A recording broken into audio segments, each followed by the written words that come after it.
Hello, everybody. Welcome to the second Title Tuesday of December. It's a rare month where Chess.com is holding two events. I'll be hosting Grandmaster Eric Hansen. There I am. How's everyone doing? The London Chess Classic just finished, so I was hoping maybe a couple players from that event might join, like NACA or MVL. We'll see. A minute left in registration. The top seed right now is Bortnik. Got a lot of regulars. Hello, everyone on chess.com/television and twitch.tv/chess. It's a 10-round event. The time control is 3 minutes plus 2-second increment. It's a Swiss, open to title players only. Starting from, I think, Candidate Master. I know that there's an initiative to host an Untitled Tuesday. There's an unofficial Untitled Tuesday that's getting popular. So if you like this, I think somebody's organizing an unofficial one later.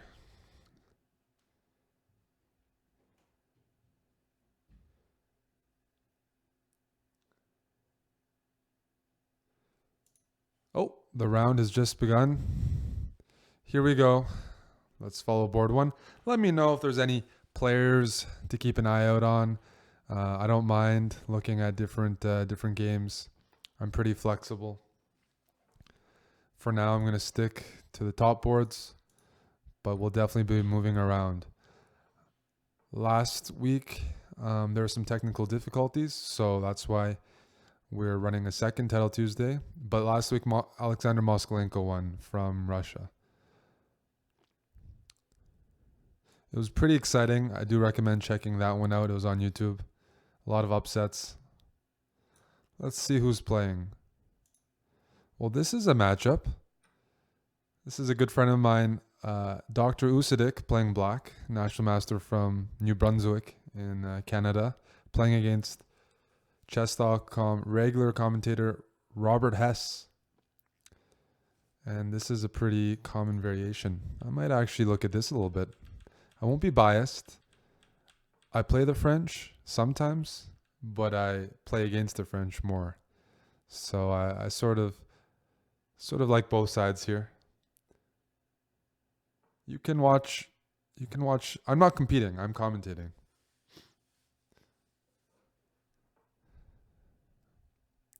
But this is going to be a battle, strategy. Black wants to demolish this center. White wants to keep it intact. And if white manages to keep it intact, then white will enjoy a very, very serious space advantage. You see a lot of holes in black's position. I see this bishop getting a nice diagonal on d3 if everything stays the same. However, there's probably a bit of work to be done. If f takes... Ooh, he took like that. He took with the d-pawn. Maybe now knight c5, knight e4. I'm a little slightly surprised by that decision. Black in the French often has to solve this light squared bishop. Solve the problem.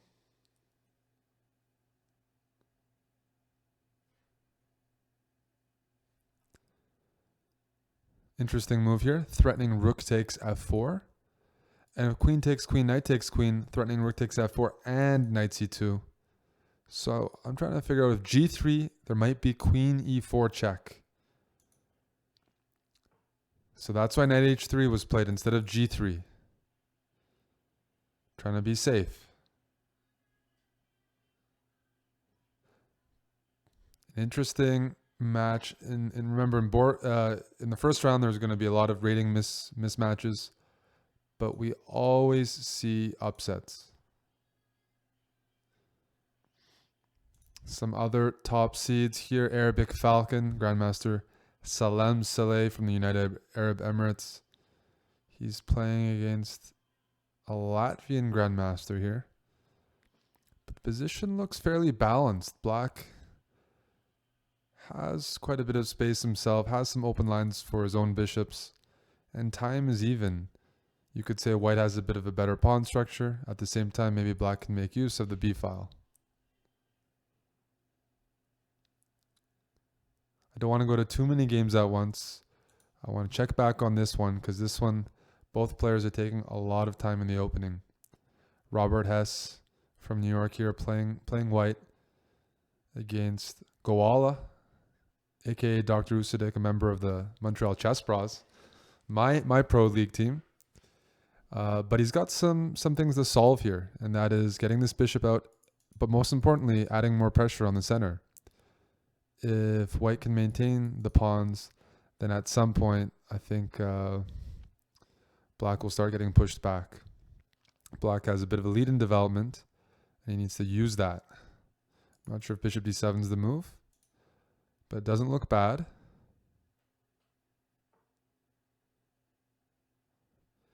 Rook c1, threatening the queen trade, followed by rook takes c5. Knight e4, I'm expecting queen takes queen. Things are definitely getting sharper.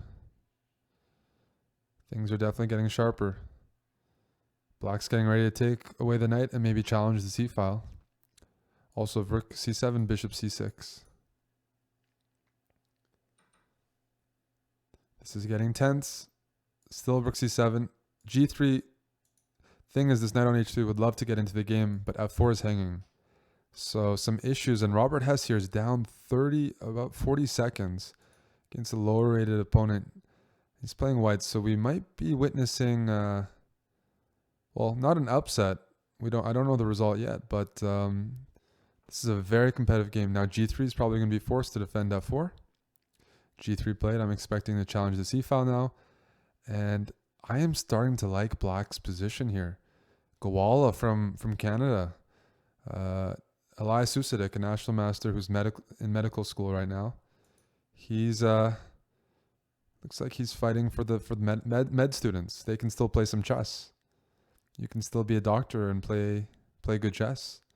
That's what he's arguing here. He's saying, I'm going to take that c-file. If king d2, I can throw in e3 and bishop a4 after king d1. The king is going to get bucked off. White down to 10 seconds here against a minute 20. And now I'm expecting rook c2 maybe e3. Active play here. The good thing about bishop g2 is it always protects the rook on h1. So rook c1 check isn't going to hurt as much. I'm expecting rook c2 played quickly. But instead black is taking his time, looking for something more promising here. I'm not sure he's going to find it. e3, I like that move. But again, I think at the end of the day, you end up playing rook c2, and he's done it. He's done it. Oh, this is getting down to the wire. 14 seconds here, but this e-pawn is very dangerous. Very dangerous. At the same time, f5, this knight is getting loose, and knight f4 is coming into the game. Maybe bishop c6, threatening something discovered. Instead, he just takes the material. Says you have no actual tactics here. 36 seconds to 10. Tense position between Goala and RLH2. E2, rook e1. King's getting ready to go to f2 to take out this passed pawn. This knight looking very vulnerable because f takes e6 is a threat. Player's getting really low on time. F takes e6, intermezzo. Black needs a move here. He's down to 23 seconds. Hess is making a comeback. Which pawn is going to go down? e2 or e6? You got to move this bishop somewhere. You cannot allow white to take on d7. He's getting down to 10 seconds. Bishop e8 played, but with almost no time on the clock. I'm expecting, bishop f3 possible. King f8, king e7 seems necessary. King f8 looking very necessary here. You need to get the king into the game. You need to attack these double isolated pawns. King e7 or bishop h5, then king e7. 6 seconds to 13. Maybe bishop g6. All right. That looks like a mistake. Knight d1 check and knight c3. And he doesn't find it. Doesn't find knight d1 check. That looked promising. Knight d1 and knight c3. h5. Bishop e4. If knight takes the check. King takes e6 is possible. And a flag. And he flags. Little uncharacteristic there. King takes e6, and it's anybody's game, it seems. Very close game, but Hess pulls out the full point in the end. Some slow speed from the Canuck. Let's go to another game. Anawal here, high-rated French Grandmaster, playing a Polish FIDE Master, Anish. And the king on h8 looks like it's going to be mated very, very soon. Maybe rook takes g4. King h3. There are no more checks.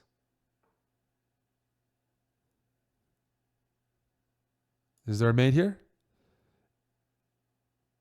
I don't actually see a mate. He's taking some time. He doesn't need to find a mate. You can play king here, but then f1 check followed by queen d1. So he's going there. King here. Maybe check. No, I don't see a mate there. Oh, he's done it. Is there a mate that I'm missing? Ah, there it is. The discover check. Check. Mate. Nice finish by Anawal there. Nice win by Anawal. Finding all the necessary checks. Moves on. Let's see who else is playing.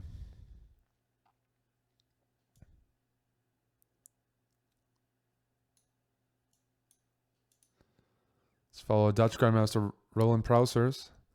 Playing white here. He's up a pawn in an endgame. He's got 24 seconds to 6.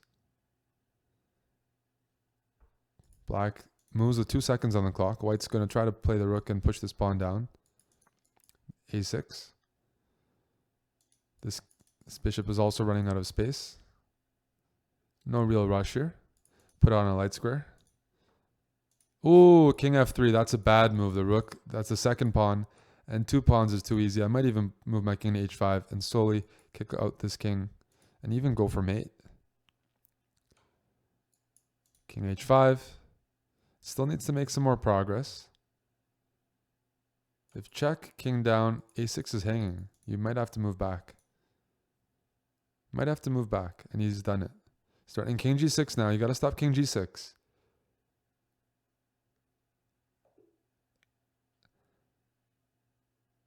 And an anticlimactic flag there, but white was winning.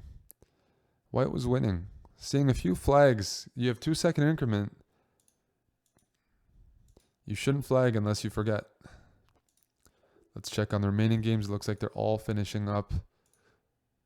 After round 1, let me quickly bring up the standings. There's really no break. As soon as the game's finished, the next round starts. You see the favorite Alexander Bortnik, Arabic Falcon, Konovet, who's Grandmaster Samuel Sevian, who's Misanik. Some unfamiliar names to me. Alexei Sorana, young Grandmaster from Russia. Parhamov, young Grandmaster from Iran. Grandmaster Parham Magsudlu, I believe. Jeffrey Zhang. Akshat Chandra. It looks like most of the top players in the event are in their teens. So seeing a lot of youth in this Title Tuesday event. No Naka. Naka is 30 years old now. He's a veteran, believe it or not. He's definitely a veteran, and this looks like a field full of youth. So let's see who else. Any more games? Looks like all the games are finishing.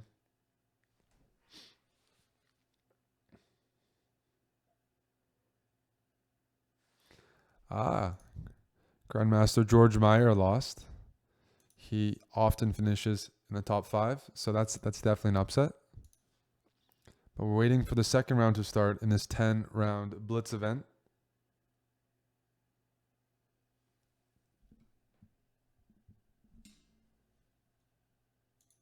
Waiting for the second round to start. Oh, no, we're not. No, we're not. We have to witness a bishop and knight against king finish. We need to see some technique here by the Serbian FIDE Master. Last week, one of the top players in the event, top finishers, was unable to win with a king and bishop and knight against king, which in some ways is very sad. And let's hope this week people study their endgames. But it's not looking promising. He's not showing any technique right now. Doesn't seem to have a plan.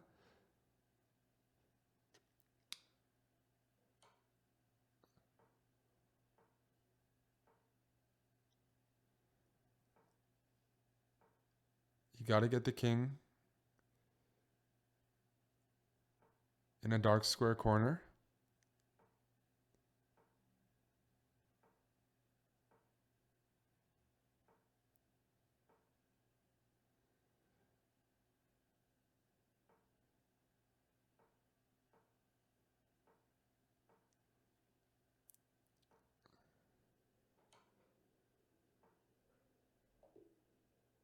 And a 50 move draw. I'm not going to commentate on these things. It happened last week as well. This is one of the checkmates that you can learn pretty easily.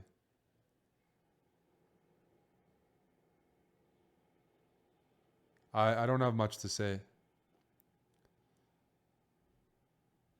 I don't have much to say there. That is something I remember teaching some kids. I'm not even good at endgames, but I was teaching some kids this summer how to do it. You shouldn't forget how to do that one. I don't know. That's just a matter of putting in the work. Just yeah. There are lots of videos on YouTube, lots of books, lots of people. But it seems to be happening every Title Tuesday that people cannot win with it. Knight and bishop against king.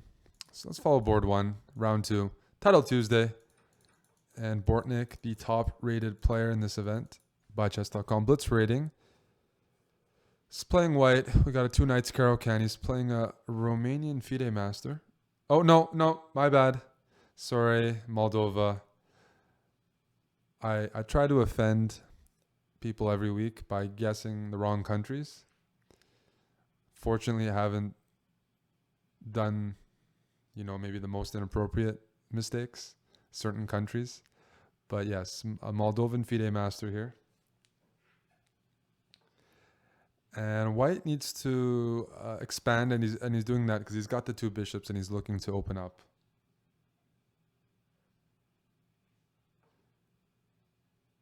Looking to open up maybe d4, maybe bishop d3, maybe knight e3 and f5. f6 though, challenging, maybe c5. Black's going to challenge this space immediately. At the same time, if white gets these moves in, like bishop d3, like knight e3, that's a pretty comfortable space advantage. One thing I don't like about black's position, I might sacrifice on e5, is the knight. This knight should be on c6, applying pressure on d4.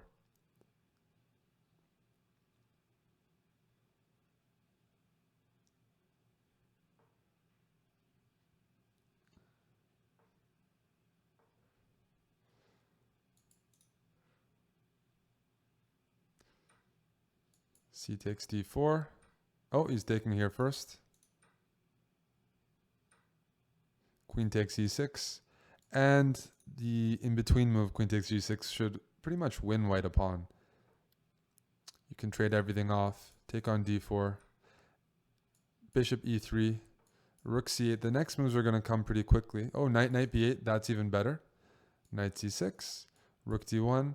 So this is a matter of technique, but it's not that easy because the extra pawn for white is the h-pawn. And you pretty much can't convert an h-pawn until the endgame. I mean, it's not going to make any difference in the center of the board right now. It's not going to make much of a difference. You want to play g4 at some point. Black's going to reply with g6. And one of the issues is all of white's pawns in the center are on dark squares. So they deal with long-term pressure from black's pieces. Knight's going back to c6, maybe poking some holes. So this is actually going to be a relatively difficult conversion, potentially. I am expecting g4. I like knight e2. I like offering trades. I'm expecting g4 to be played without much hesitation, but maybe knight b4 is concerning him. Maybe knight b4 is a cause for concern.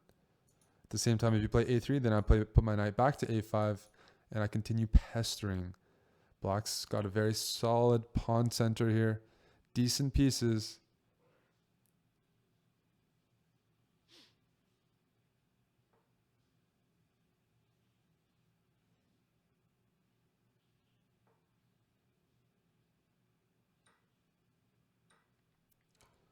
Rook G1 check.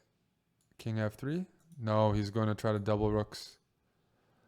I would play knight B4 here. And he's done knight B4. Rook G1 I'm expecting. He wants to go for something on the 7th. And you could consider Rook G8 trading off into the endgame. And this endgame, a lot of times you shouldn't be trading off into a pawn down endgame. But it is the H-pawn. And that H-pawn is really hard to push on its own. It's an isolated H-pawn that can be blocked fairly easily. A4 played. White wants black to trade here, so white will take back with this and get connected pass pawns, much stronger than an isolated pass pawn. So he's really hoping to take with the F pawn and then push the pawns together. Reminder, guys, this Saturday at 9 a.m. Pacific, Sergey Karyakin will face off against Hikaru Nakamura in the Speed Chess Championship semi-final. Winner of that takes on reigning world champion Magnus Carlsen. So a 3-hour death match was scheduled for this Saturday. That was announced today. Don't miss it.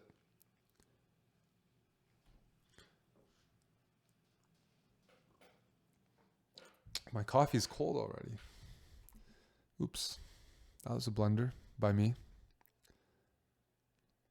I'm thinking maybe I put my rook here. I want to get my knight to G5. So rook H1, knight G1. I want to reroute this knight to G5. Does anyone else like that idea? Instead, he wants to play A5, kick this bishop out, and play rook C7. But I have ambitions towards playing at some point knight G1, knight F3, knight G5 check. I can support the pawn going to H7, and I can apply long-term pressure on E6. It's a good move. If A5, maybe bishop D8, and the knight goes to C6.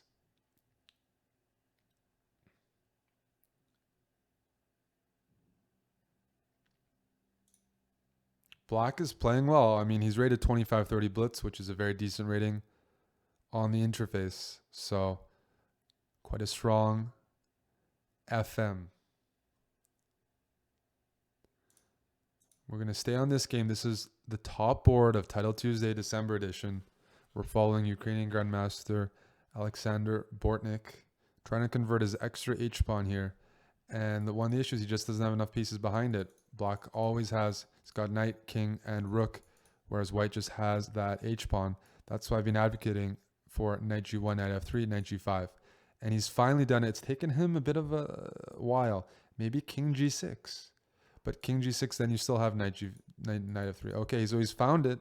He's found that plan. I'm expecting knight takes B4 here. If knight check, king E7, it's not the end of the world. Although, actually, white then has H6 and rook. H7 and rook H6. So knight G5. Oh, knight G5, D4 is hanging. Okay. So, trade once. Knight A5 or knight E7. Some decisions. Decision time for black. Knight G5 is coming, and he's playing knight D8 so that after knight G5, you can do rook takes H6. Black is still playing very accurately, holding the balance. Knight G5, rook takes H6, and then rook G1 is going to be played. Yes, but our king H5, you're threatening a discover check. The king has no... Ooh, check. King H5. King H6 played. Black has now recovered the pawn. White's going for rook C1, rook C8, active counterplay. And after rook C8, he'll be threatening rook takes D8. Rook takes D8 will be threatened. Rook takes D8 will be threatened. Instead, he goes this way, king over. Maybe rook H8. I'm a little surprised. There. Now he doesn't have the same threat.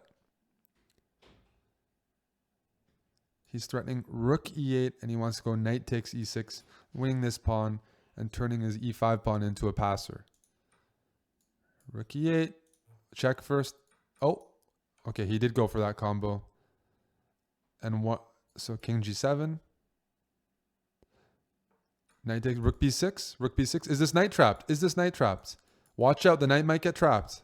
This is a very dangerous position. The knight could easily get trapped here. I would play king here. King E8. Oh, this is looking dangerous. I'm not sure which side is better now, because if you can't extract this knight, you're in a bit of a pickle. But after king d7, the knight can go to f7. Even if the knight goes to f7, though, black has a pawn, a passed pawn, and a rook for 2 pieces. It's not the end of the world. And he's never going to lose e6 because white's bishop is on a dark square, so it can't really access it. He's going rook here. If king here, I'm expecting check on b3. Maybe swing the rook over to h3. Still anybody's game. I might start playing b5, b4. I'm starting to prefer black here. Starting to prefer black. Maybe b4. Maybe rook f3 next. Drawing this bishop to g5 and then continuously pushing this pawn. Maybe the king starts walking. Rook f3. Rook check first. Rook here. Bishop f2. Rook d2 check. If knight b5, king c6. This is swinging in black's favor. These pawns are so solid. Could be seeing an upset on board 1. Aha. Big time move. If rook takes d4, knight c5 check. That is an excellent find. Excellent find.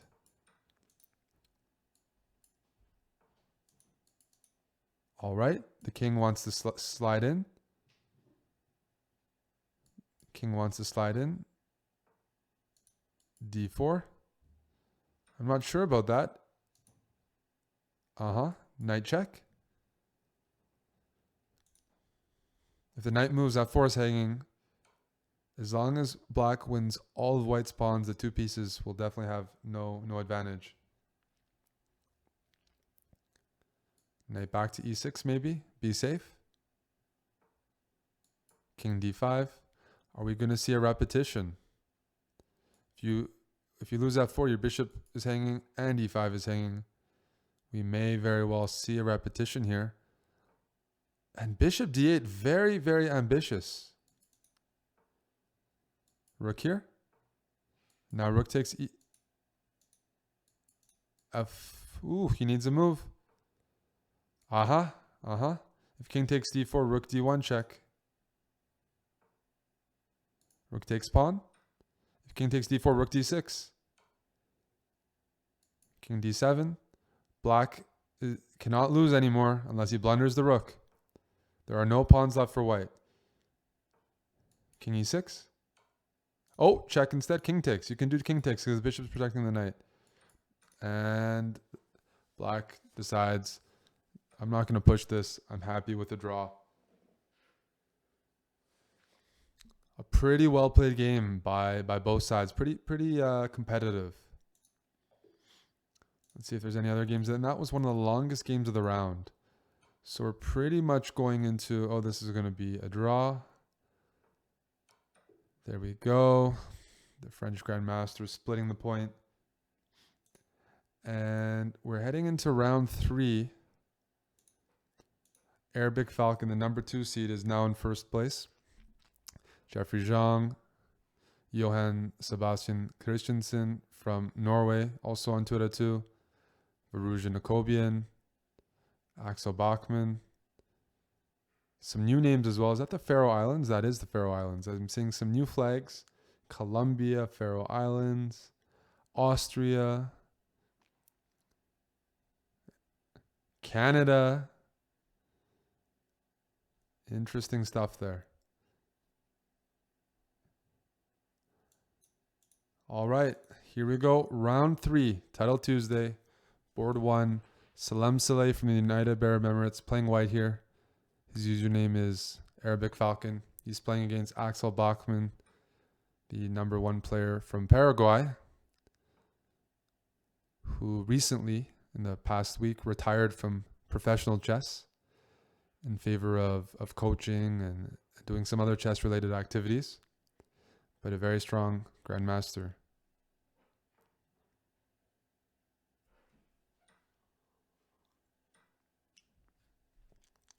All right.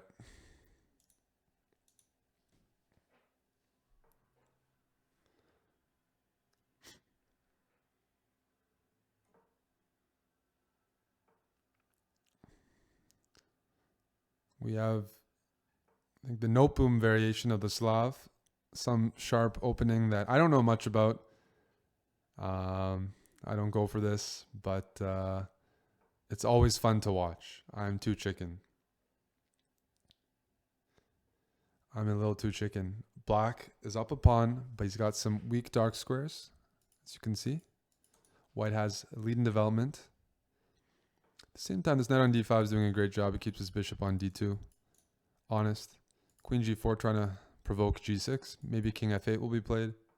And king f8 is played rather than g6, which weakens f6.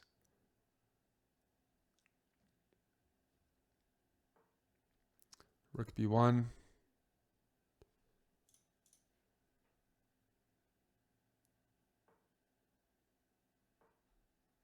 Let me check on the chat. What are you guys up to?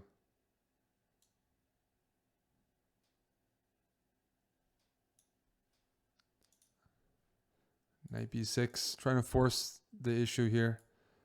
Black would love if white were to take on b5 because then this rook on a8 actually does something. Right now it's unemployed. It's unemployed and it's looking for a job. This rook on a8. White in the meantime, knight h4, clear. f4, f5, and he's going for the attack. After knight h4, I've done this move a few times. You know exactly what your next few moves are going to be. f4, f5, almost no matter what. Now the game has a clear direction. We know exactly what white's going to do. He's sacrificed the pawn. It's the whole opening for the initiative, and he's ready to actually throw the pieces in.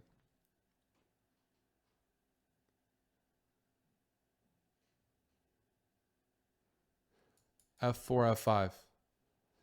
f4, f5 is coming. Maybe even if black plays g6, white might even sacrifice. A minute time advantage for Arabic Falcon. And black reacts in the center.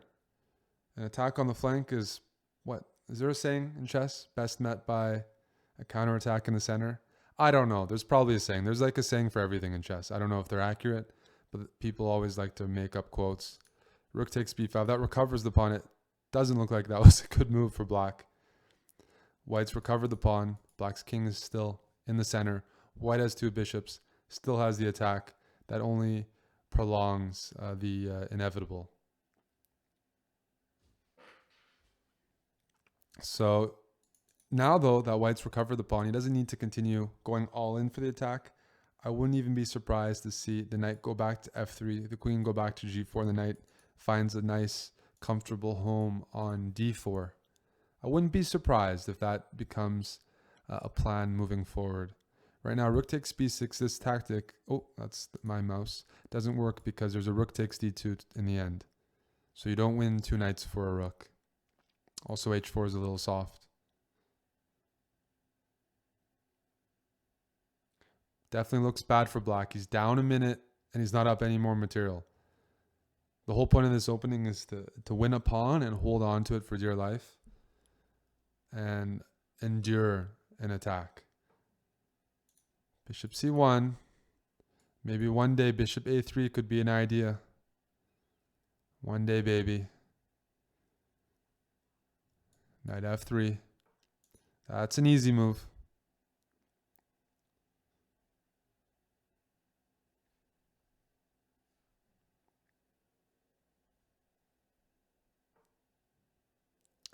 Queen c7, check, and bishop d6 looks obvious. Uh-oh. Now we see some of the issues. Although the king's going to go g7, the queen's going to go to c6. He's alive and kicking. Queen c6 here, and he wants to play knight f4. Oh, this looks bad. This is not good. Rook c5. Bishop's going to c2. Pawn's going to h4. This king is going to be exposed. h4 played. This is just lost. This is game over. This risky variation for black has not paid off. He has no protection. Knight f4. A last effort of rook c7. You have queen takes c7. You can liquidate. You just want to liquidate. At the same time, you might have some ideas if white opens up the h-file. Maybe white runs into some mating patterns. Still, this definitely isn't what the doctor ordered. Maybe queen e3. Queen e3, knight d5. Okay, a little bit sharper than I thought. Still some counter chances. I'm very tempted to take on g5. I'm a greedy person, and I don't see why you can't take on g5 and take back with the knight. Take on g5. Pawn takes g5. Knight takes g5. You're hitting f4. Oh, maybe there's rook h4. Maybe there's rook h4 in that position. Aha! There's rook h4 threatening a bunch of things. Okay, so you can't just take all the material. Is he going for it? Rook h4? Rook h4. He's found rook h4. Axel Bachmann here Playing from behind, down a pawn, but he's actually got some counter chances. He's preparing rook d to h8. Things are starting to get very, very spicy here. It's anybody's game. One of the problems for white is there are no checks besides bishop f8. Rook h4 is a move that's easy to overlook. I'm starting to like black's counter chances here. Rook h8 coming, rook h1. Also g2 is hanging. This knight on f4 is super tricky. The bishop on d1 has to stay on the diagonal because knight e2 would be mate if the bishop wasn't there. Salem now down to under 40 seconds, burning a lot of time. Rook h8's coming with the mate threat. Bishop takes g2 also threatens rook on rook h1 mate. What are you going to do? f3 played. Knight takes here as possible. Knight e2 wins the queen, by the way. Knight e2 does win the queen. It wins the queen for a knight and a rook, which isn't always winning, but you can always cash in. He doesn't cash in. He wants to go for knight d3, cutting off the king's escape square, and then rook h1 mate. Rook c7 counterattack. Oh man. What is going on here? Under 25 seconds for Cheeto 89. If knight d3, there's queen takes d3. If rook h1, there's king f2, and you are escaping along the dark squares. 15 seconds here. Is he going to make an escape with his queen? He gives up the queen. Knight d5, he sacrifices queen for a rook. He's still got some attack. He's attacking the bishop, and he wants to play knight d3 next move, threatening rook h1 mate. Knight d3, knight d3. Knight d3 going to be played, threatening rook h1 mate. And he's played knight d3. I'm expecting white to sacrifice the queen back. Both sides sacrificing their queens in this game. Now white is up a pawn. He's got the bishop pair though. Knight c3 though is a threat. Knight c3. Knight takes c3. Threatens knight e2 checkmate. Knight e2 checkmate. Is he going to fall for knight e2 checkmate? It's forking the bishop and threatening. Oh man. I believe black is winning now. Rook h5. Rook h5, attacking the bishop and attacking the knight. Looks like black is taking this game. Knight takes e6, f takes e6, bishop e8, rook h8. Rook f5 played, attacking f3. Knight e2 check, knight e2 check. King has to go here, but there's no mate. You can't play rook h5 because the bishop's here. Instead, he's going to push this pawn, try to distract this piece. Rook h5 is mate if this bishop moves away from e8. Black now consolidating. King h3, c2. That pawn is going all the way. Bishop a3, getting ready to sacrifice the piece. Very tense game here.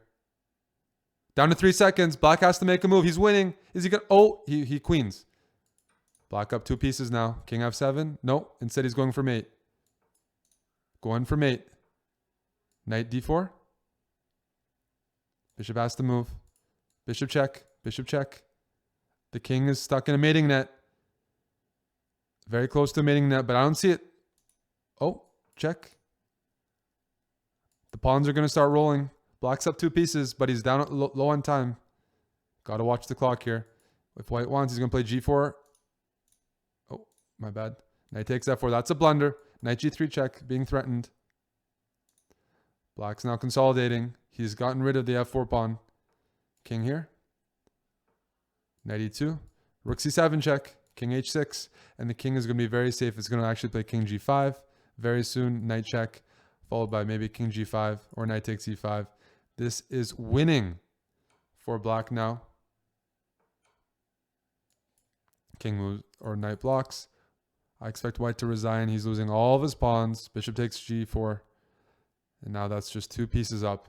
A really back and forth, extremely exciting game. Bishop f5. Bishop f5. Trades everything off. And Axel Bachmann is going to be taking this game. Knight takes e6. Oh, he's not taking the free piece.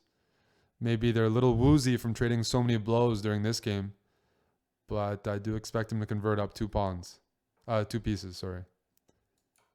Check. Check. He's going to throw the pieces in.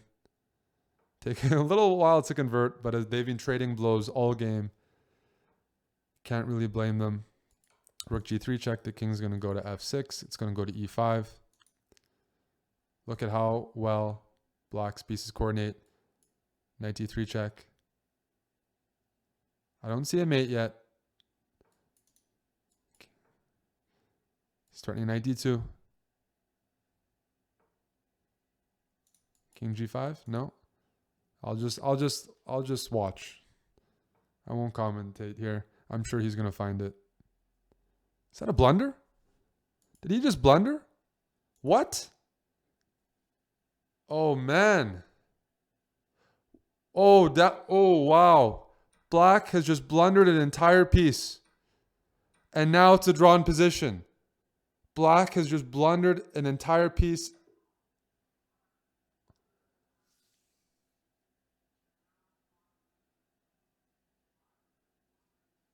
Unbelievable turn of events here. Unbelievable turn of events. Two pieces up, king on the back rank. And after such an exciting game, he's just needed to convert. Oof. Wow. It was probably still winning with 93. Probably still winning with 93. Anyways, what an exciting game. That was round 3 clash between Salem from the United Arab Emirates against Axel Bachmann. That was a really intense game. One of my favorite games I've commentated on. Still a couple games remaining. Nope. In this one, Jordan van Forest from the Netherlands moves to 3 out of 3 with these nice rolling connected passers. So let's check out the standings as we head into round 4. See some of the names there. Alexander Fier from Brazil, also in contention. Akobian, wonderful time. Got more than 10 players on 3 out of 3. Anyways, let's move over to the next game. Is there still a game going on? There is. There is still a game going on here. Vahal Sanap playing black here with the rook against an Uzbeki FIDE master, Nigmatov, who has the bishop and pawn. It's just a draw, but neither side wants to offer a draw or admit they're drawing. So they're both playing on sort of pointlessly, although the only person that can blunder is white. White can blunder this. Black really shouldn't, considering the d8 square is a dark square, and white's bishop can never really support that pawn.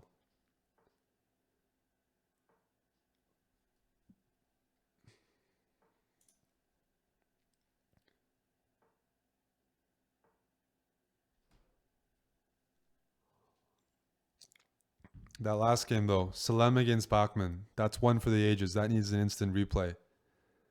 From the opening until the end of the game, it was just a back and forth affair. That's what speed chess is all about.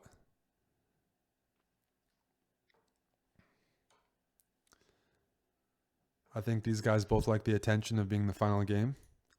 Maybe they're trying to gain my attention. So maybe that's why they're playing.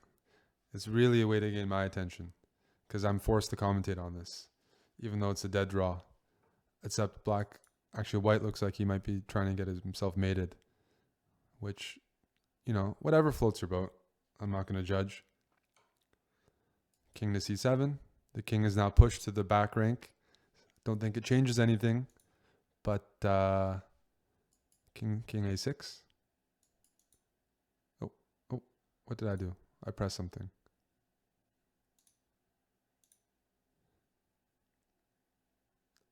I wouldn't put my king over here voluntarily.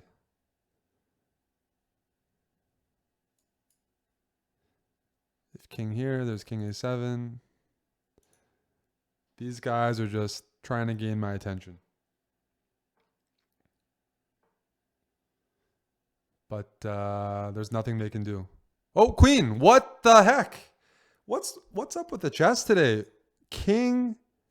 What am I? So king here, and instead of queening, sorry, he plays king b4. Instead of queening, he plays king b4, and then king d5, and now queen. So it looks like these guys are trying to also make it into the record books for a different reason.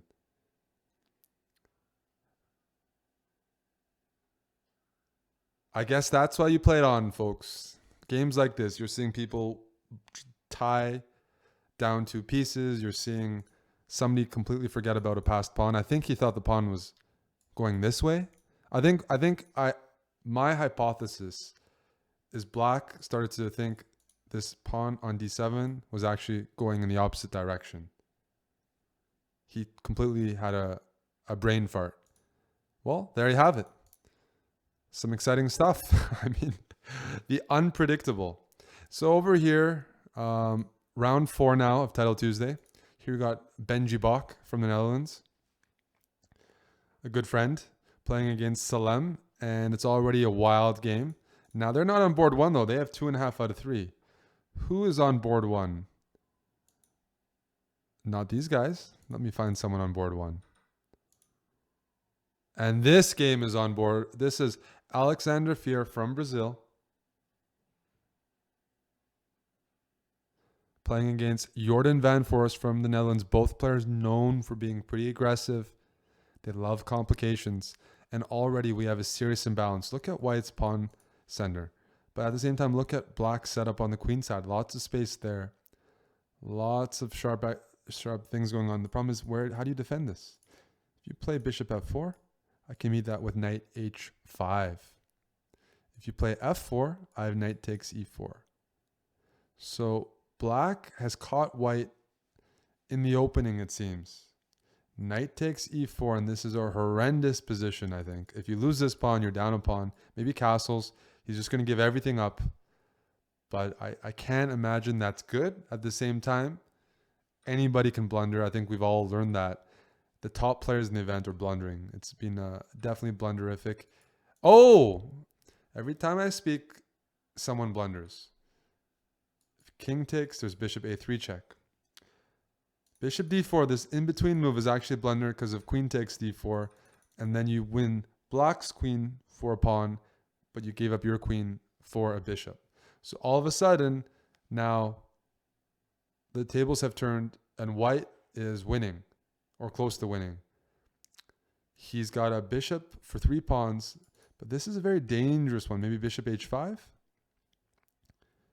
Or maybe you sacrifice. Either way, e7 is incredibly dangerous and it's not easy to stop. 3 pawns for a bishop imbalance on in this game. I'm a little surprised by that. I think I might have sacrificed back. Maybe f6 now? f6, maybe knight takes d3. I think White is getting ready to sacrifice back. Yes, and he's done it. He's done it. He's banking on e7 turning into a queen. Knight c6. Rook c8. King wants to tuck into f7. Maybe king f7 right now and then rook e8. I like that. I like this move. I want to trade off a pair of rooks. King f7 and rook e8. Blockade.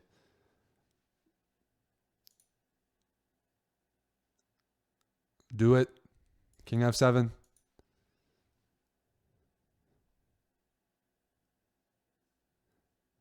Black is thinking, how is he going to deal with this pawn on e7? This is how it is. If Black wins that pawn, he's up a pawn. If he can't contain it, even though the material's even, I'll take a seventh rank pawn any day.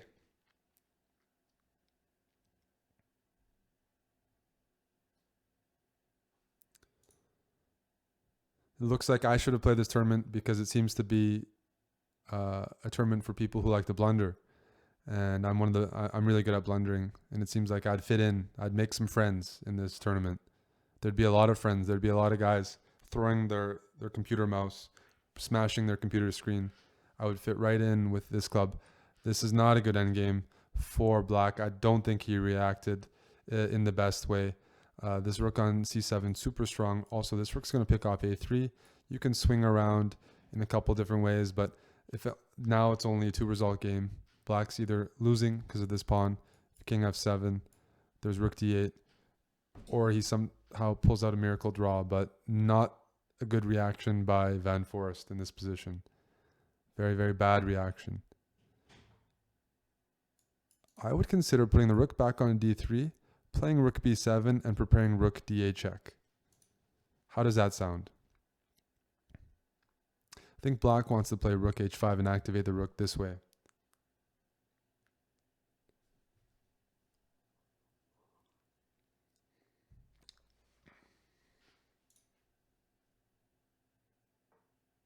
Hello, Eric. Rook a5, stopping rook h5. Trying to tie down the young Dutchman. This is Brazil against Netherlands. Used to be a soccer rivalry or a football rivalry for most people watching. But now it can only be a chess competition, since one of those teams is no longer going to be in the World Cup. I'm saying hello to Eric. No, I'm not talking to myself. I'm talking to the CEO of Chess.com, who's in the chat. Rook d8, and this is winning. Rook d8. Looks like game over to me, guys. Game over to me. Poor handling, an unfortunate blunder. And a win for Fear. He moves to 4 out of 4. Let's go back to this game between Bach and Arabic Falcon. And look at how sharp it is. My brain is going to hurt. But it looks good for black. This pawn on b3 is super dangerous. Rook e1. At the same time, though, b2, rook b1. Fortunately, the d2 pawn stops the c4 pawn from mobilizing. Still seems like anyone's ball game, but Jack Snipe here, Benjamin Bach, member of the Dutch national team. He's down to 22 seconds against a minute 25. He's hoping that if f takes g4, he has rook c5 check, and he's going to pick off a lot of these dangerous pawns. b2, there's rook b1. He's in time.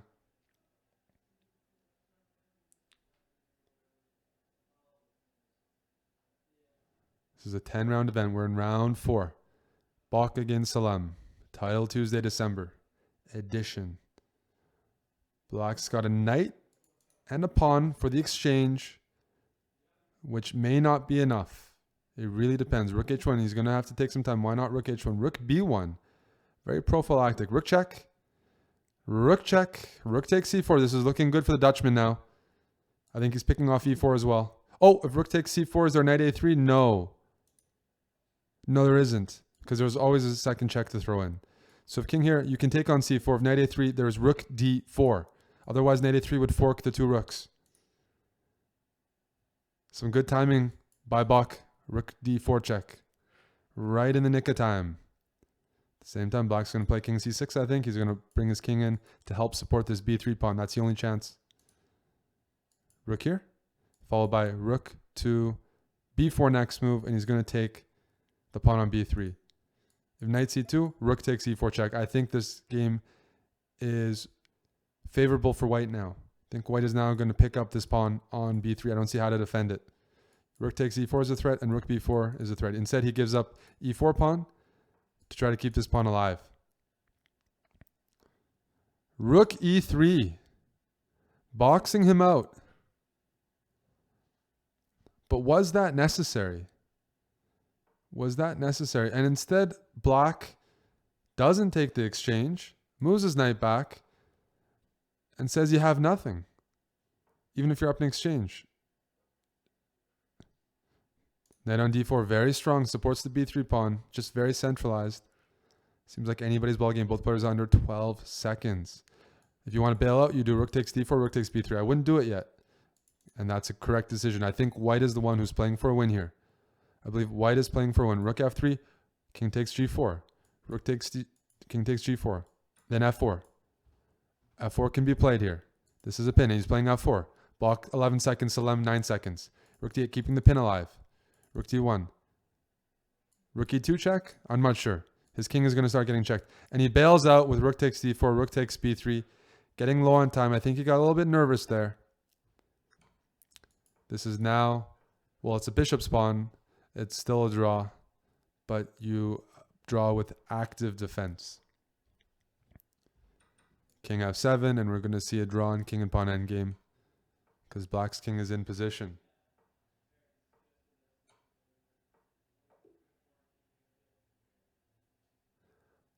A fighting draw between Benjamin Bach playing white against Salem Saleh playing black. That was, both players moved to 3 out of 4. They're still in contention, but they're going to have to start picking up some points.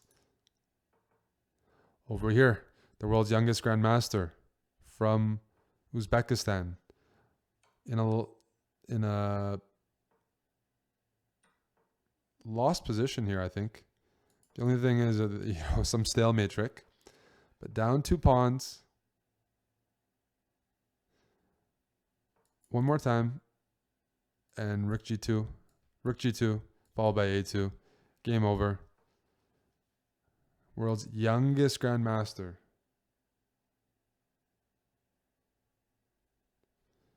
Going down your a2, followed by rook g1 check, and you queen. Game, set, match. Paul Punjay from Czech Republic scores the upset there. Who else? Who are we going to spectate? Bortnick is playing here, and he's losing. And Bortnick goes down to cap rep. Who's cap rep? Francesco Rambaldi, student, represents Italy internationally, but he's a student at St. Louis University. He defeats Bortnick and moves to 3.5 out of 4. The top seed of the event goes down in round 4.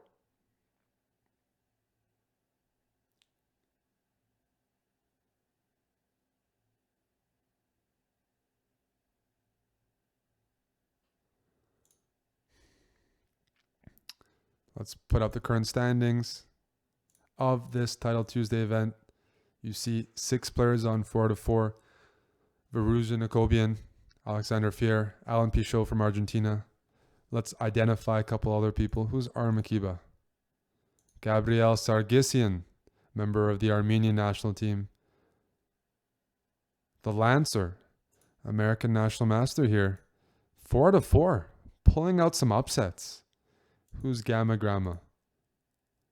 Vasily Usmanov. Seems like a strong teenage international master from Russia. Perfect score. Kriza 94. Marcin Krishanowski. Okay. Some new names here. Some new names. And then we have a big group chasing them with 3.5 out of 4. And remember, it's a 10-round event. So pretty much,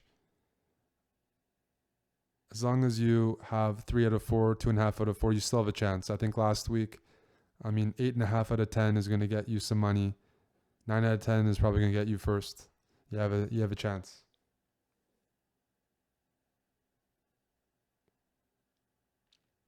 Shamanov here, Jeffrey Shong, Rambaldi, Daria Stretz, Ibarra from Spain. Ton of players here as we head into round 5. A couple more games going on.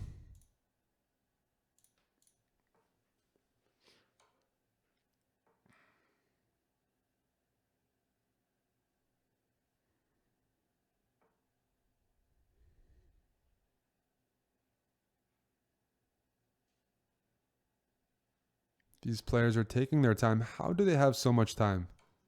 I'm jealous. Check. Followed by check. Game over. This is the correct pawn.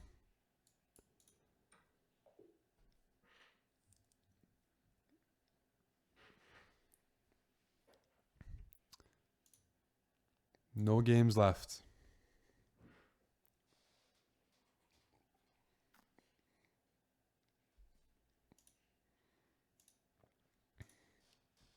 Round 5. Title Tuesday here. 2 players on a perfect 4 out of 4. Sargsyan playing white against a fairly high-rated Polish international master, 26-30. Chess.com Blitz. He's playing a pretty safe variation against the fianchetto setup. Just going to castle, maybe follow up with b3, maybe follow up with c4, but not the most ambitious line. Sargsyan is a pretty strong positional player.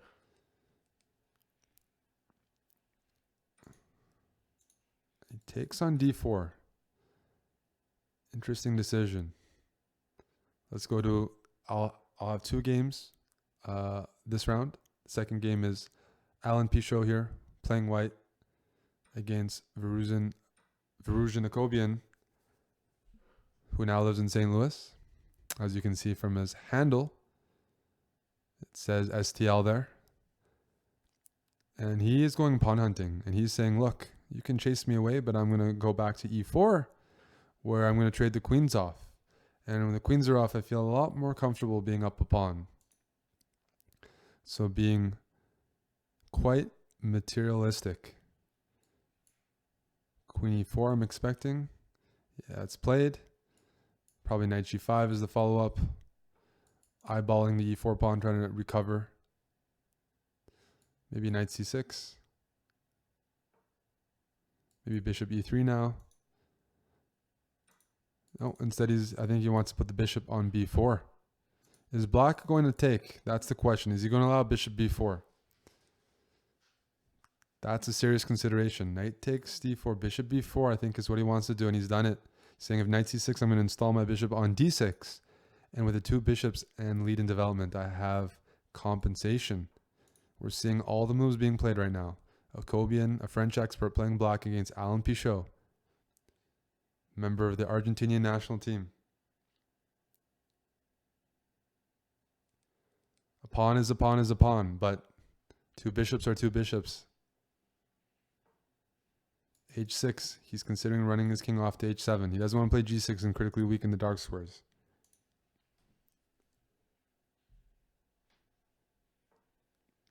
Bishop b5 threatening to take twice here because this knight is pinned. King g8 I'm expecting castle. You know what? I'm starting to like white's position. I think he's got some good compensation, especially considering that this is a blitz event. You don't have all the time in the world to find the precise moves, and sometimes the initiative is enough to overwhelm your opponent.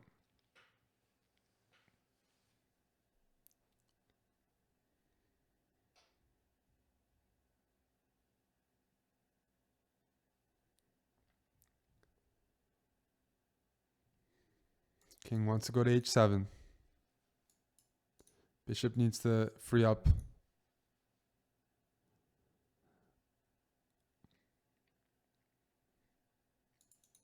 King's going for a jog here. King h7. Maybe he's concerned about even bishop d3.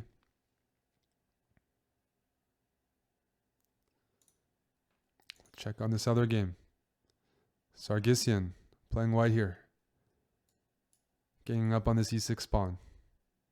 He's going to double the rooks. Maybe follow up with knight c5. e6 is a weakness. Double the rooks. First queen d2. Eyeballing this pawn. Oops, that's my move. Sorry, my mouse is out of control. Doesn't listen to me. That's why I'm not good at bullet anymore. It's always you always have to blame the mouse. If you want to be a good rager, you have to blame the mouse. And I think he's actually going to take here. I smell an exchange sacrifice.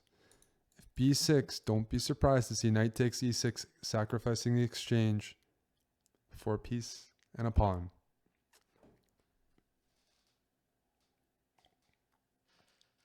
If he moves back, which he can do, he might do that as well. But I'm going to, if he moves back, knight f7 or g5, black might start taking over here. So I didn't predict that one correctly. I guess he's just saying I'm going to play knight e5 and I don't even need to sacrifice the exchange because this bishop on c8's bad. Why should I let you trade it off? And there's some good logic to that. I can't argue against that. This knight would like to be on d3, or in this case is going to e3, but it definitely isn't happy on b3. So he's bringing the knight into the game. Black might prepare queen h6 and rook h7. Some counterattacking possibilities here, guys. Queen h6, rook h7. I like rook a7. Mobilizing this rook because it was impossible to do with his bishop and knight in the way. Rook a7, using the 7th rank in a good way. Queen h6, and see rook e3 played to challenge queen h6 with rook h3. g4, stopping rook h3 and threatening bishop g5. Black is now up to 15 seconds. Black is now up 15 seconds, and he's playing some good chess. He's playing some good chess. I like what he's doing. Queen h6. Rook h7. The problem is the position's a bit locked up. Queen g2. There's no clear breakthrough. This bishop is still bad. This knight is still bad. This knight's coming into the game. He's preparing a triple. He's going to produce triplets. Knight c2. I'm not concerned. If queen here, rook g1. We have a trade. Why is that? Now the knight can go to d4. Ah, queen g6. He wants to play rook h2. Is that something that he missed? Is that something that he missed? Rook h2. Oh, I also missed this. And now all of a sudden the penetration's about to occur. Rook h2.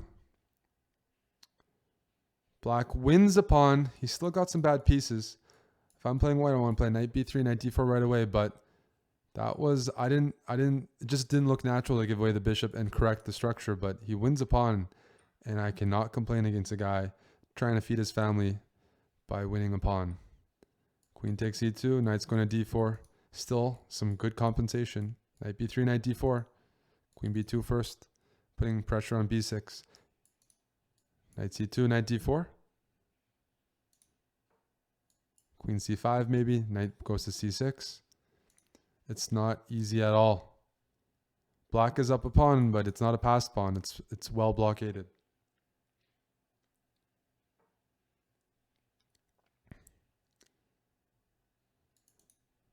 Maybe king d2. Is this really enough? I don't think it is. Look at how bad this bishop is. Even though black won a pawn, I don't think this is better for black or anything he can work off of. I think if anybody's going to win this game, it's going to be white. Maybe a4. Although a4, bishop d7. No, I'll go a4. Probably going to be a draw. It's locked up almost everywhere, and white also has the pawns in the right color. Preparing to meet bishop d7, queen e7, king f7, correctly played. Bring the king towards the action. Queen d6. Bam! Queen c3.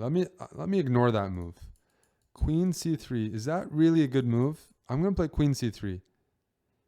I'm not sure I like this move. Let's play queen c3. And he's found queen c3. He's threatening queen takes d4 check. He's threatening queen a1 and queen takes a2 check. He's threatening, I don't know, queen takes g3. Whatever you want. The world is yours. I do not like that move by Sargsyan.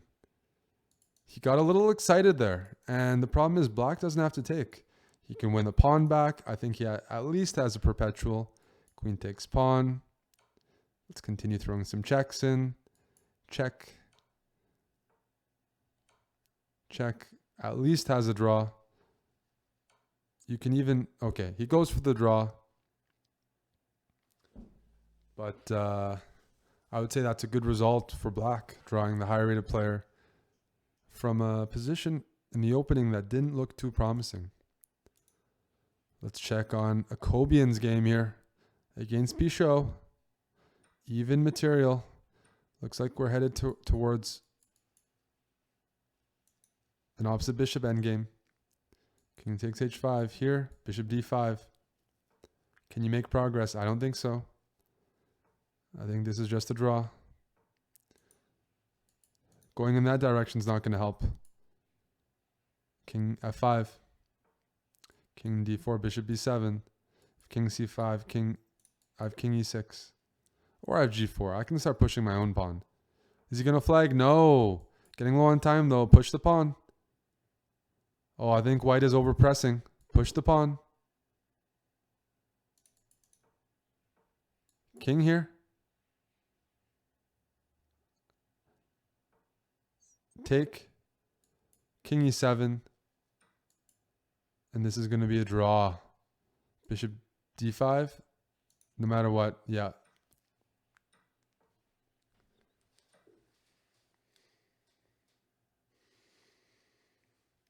Draw between Pichot and Akobian. The players move to 4.5 out of 5. Let's check on some other games.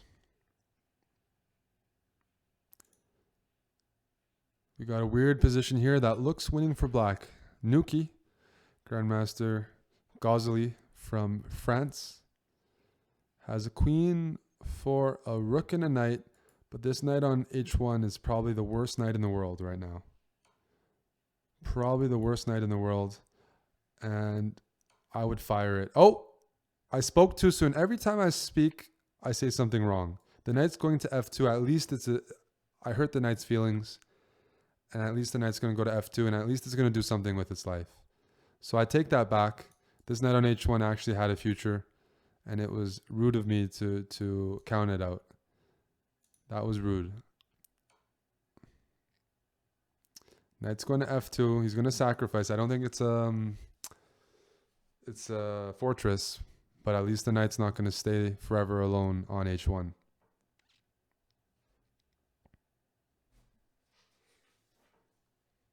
d1. No, he's going for queen check. Queen g3 check. I like this idea. Queen e3. Protect the pawn, and now bring the king in. Oh! There's knight e4 check. This has been a blunder by Nuki. He missed knight g4. By the way, queen e3, knight g4 check. Missed. Could have been a win for white. Could have been a win for white. Oh, tricky knights. Tricky knights. And now, all of a sudden, the knight could have won the game. That knight on h1 that was locked in could have won the game. Rook e4.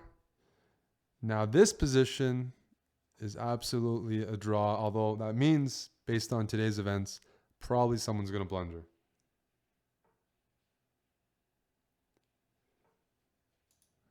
As long as you just shift your rook, this knight on f2 is always going to be safe. Rook e4, rook g4, whatever you want to do. But if anyone's going to lose, it might be black, because he might blunder a random check. It's easy to fall for forks.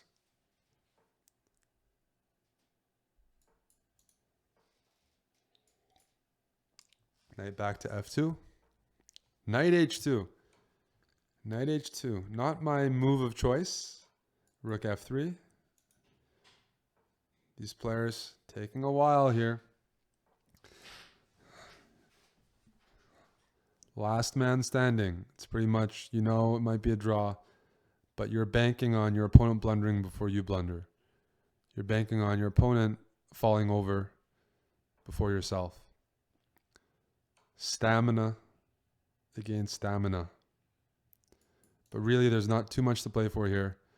White is just playing for tricks, and black needs to just make sure he doesn't put the queen on a dangerous square. And you usually know when you put your queen on a dangerous square. Usually you get a feeling like, I might be allowing some checks that I shouldn't be allowing. What's going on here? They're at move 105. Queen against rook and knight. Look at how well the rook and knight coordinate. That's why it's a draw. The extra pawns aren't really changing the evaluation, because h3 also is protected by the knight. Are we going to see a perpetual? If knight f3, king f4 would be annoying. Queen h1. An ambitious Albert here. You can actually almost trap the queen. Almost. You can almost trap the queen here. Rook here.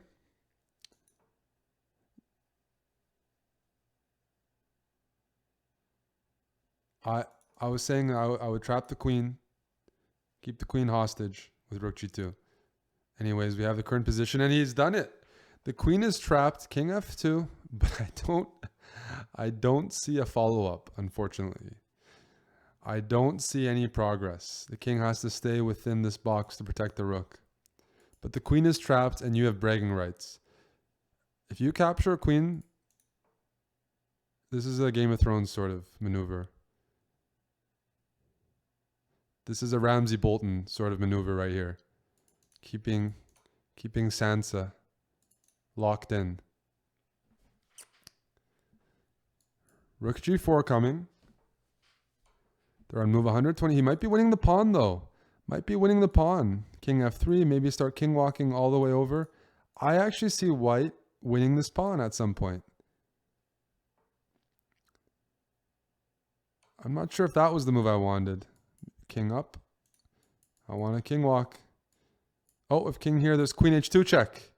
Queen h2 check. And no, he doesn't go for it. Queen here. King takes h4 is coming. King over. All of a sudden, white's winning this pawn. Uh-oh. Something can happen. If rook takes here, queen f5 is mate. Watch out. Watch out. That's a checkmate. But I think white is slowly but surely going to win this pawn.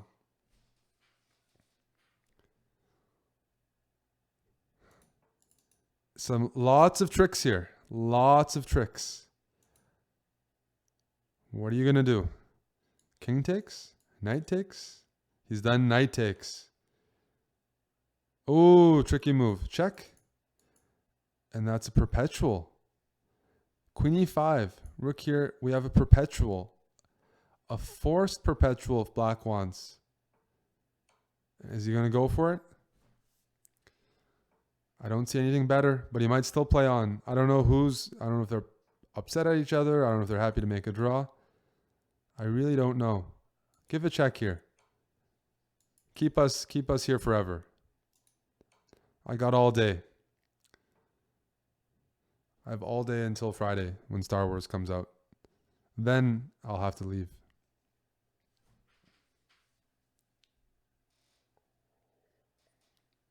I'm going to need a lot more water for this.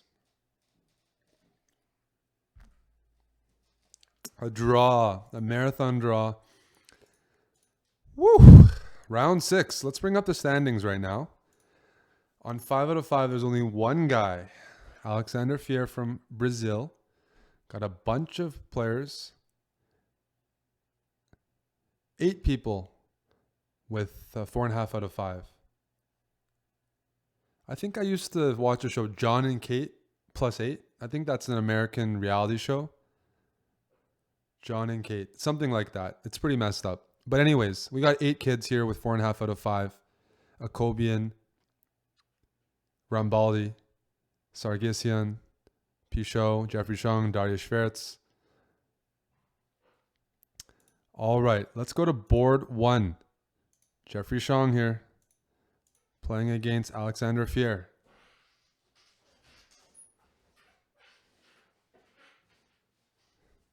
Nobody watches trashy reality TV. Is that just me?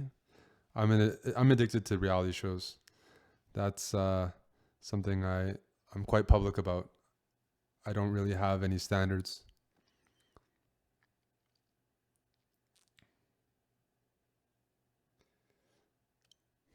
A very, very sharp opening already. We're seeing tons of pins.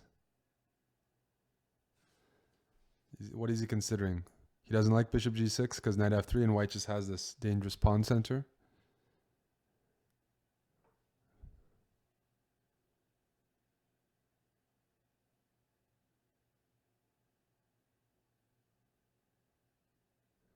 Knight f3. These guys are taking some time. e5. e5. And if bishop h4, queen takes d4 is a move. Queen takes d4. Knight f3, there's queen e3 check. That's a blunder by Fier. Fier has just blundered queen e3 check. He thought he was winning the piece. He missed that the queen could slide in. Slide right in. Queen e3 check. The in-between move. Now the knight can move away and black's going to enjoy a healthy pawn up with a destroyed pawn center. Knight's going to c6. This position is not just, this is way worse than bad. This is almost the lost position. You lost the key center pawn. Black's bishop is fantastic. This bishop's going to be good. This is actually going to be really, really bad for white. Queens are off. Everything going downhill with that queen e3 blunder.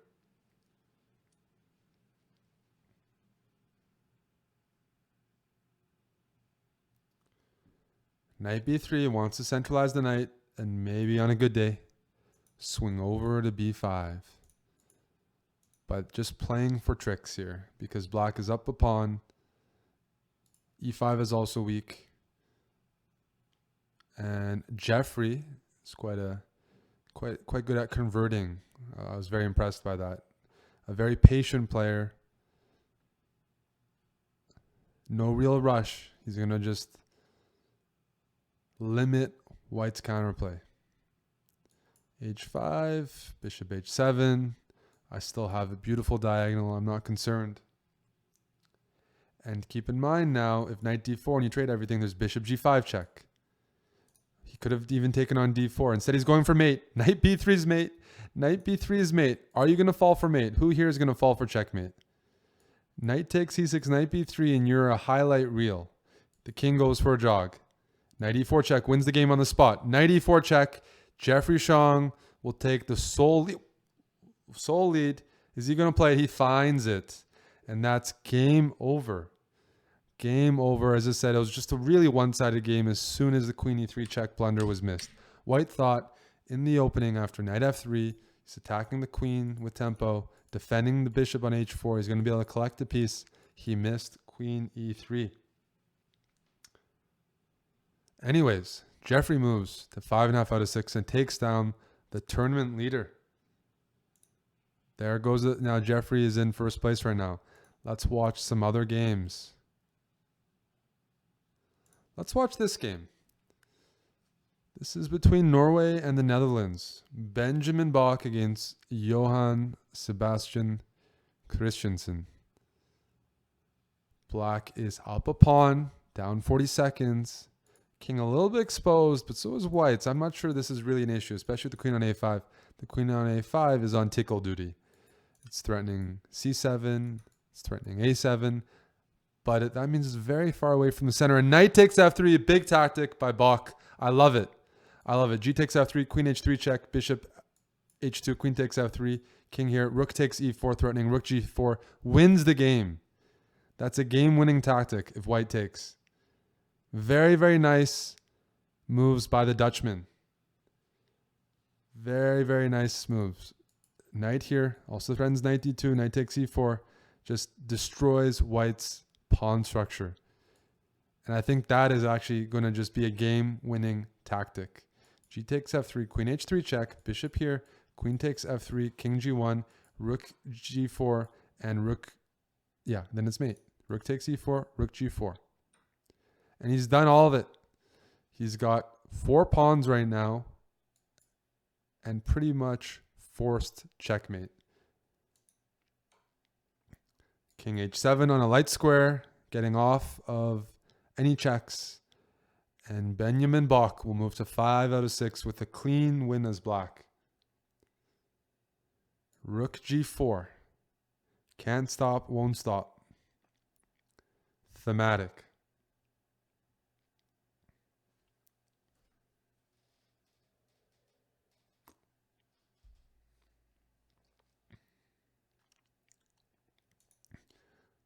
I don't see any desperado checks. I don't see any, anything you can do to change your fate. You're going down. Rook g4 here. No way to block. You have no pawns. No pawns left. And he's going to play till checkmate. Maybe for the fans. Check. Rook takes. Queen g2. Checkmate. Bach wins. A lot of exciting games today. Who are we going to watch? Akshat Chandra here, playing black against Axel Bachmann. Knight e8. Oh, how sweet it is. Knight e8 was missed, and all of a sudden, White is winning. As soon as we came here, black is up a pawn. He's got the 2 bishops, but White has this annoying pressure. And knight e8 from behind. Utilizing the pin on the 7th rank. Very nice move. Rook takes e8. Queen takes e8.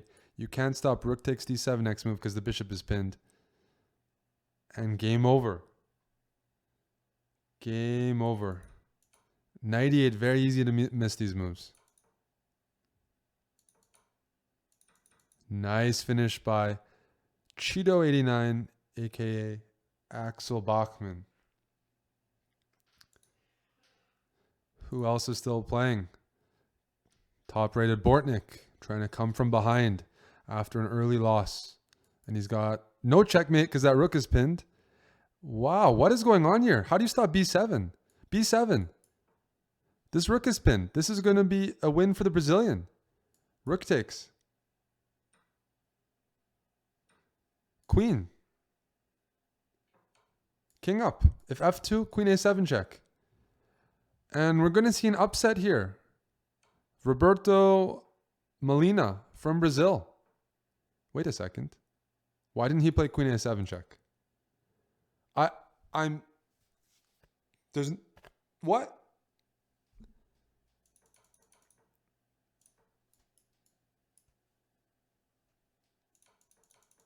He had 1 minute, 1 full minute. And now there are no checks and your f1's turning into a queen. Unbelievable. Unbelievable. With a full minute on the clock, queen a7, lights out, game over, GG, donezo. Instead, he takes these pawns when this is the dangerous pawn. Look at that move. Rook e1, he's saying, I'm queening no matter what, baby. You have no checks, and I'm going to queen. Knight e2. Excellent move. What type of game is this? Knight e2. That's an excellent find. I'll give you credit for that. If f1, knight g3 check, you win the queen. Here, king takes h1 first, knight g1. These are some crazy games. Queen d7. White is still winning, but not as smooth. We need to bring in Maurice Ashley for this to interview the players. Not very smooth, guys, but maybe getting the job done. King g3 or knight e2. As long as this pawn is protected, it's a full piece up. But some very sloppy conversion right now. Knight g3, bring the knight into the game. King here. All right, bring the king there, as you wish, commander. King up. All right, knight e4.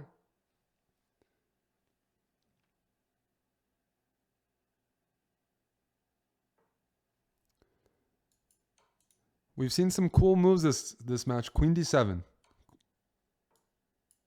Check. I like queen d7 here.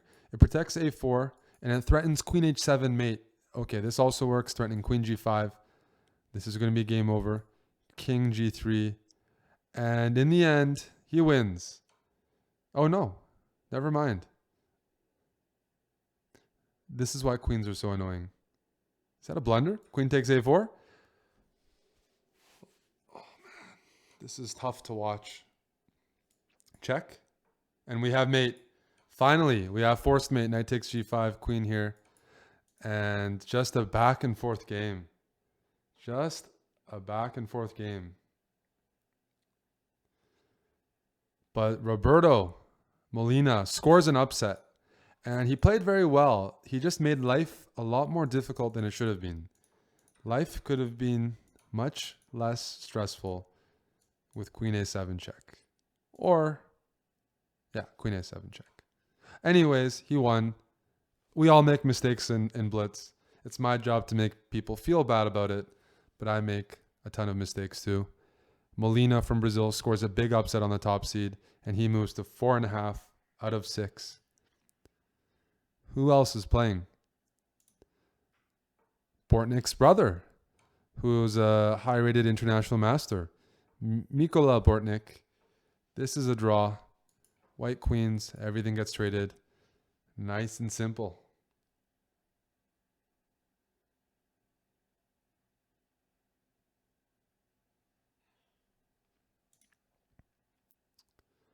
We're getting ready for round 7.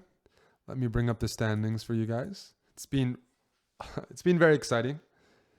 We're definitely getting our fill of blunders. Definitely getting our fill of endgames. And definitely seeing a lot of new players, which is good. 4 players with 5.5 out of 6. 3 Americans. Well, 3 American flags.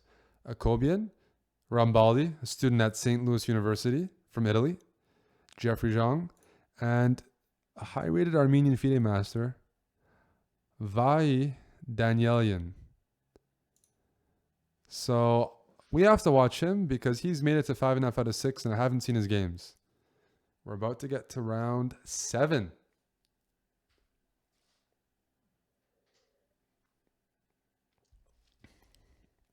5 out of 6, you see a big group, so all these guys can catch up. It's a 10-round event. Title Tuesday, first prize $500 US. No Bitcoins yet. 500 US. D. Tons of players with 5.5 out of 6. Julio Sedora, Benjamin Bok, Darius Schwartz, Alexander Fier, Alan Pichot, Grigor Grigorov. Still a couple of games going on.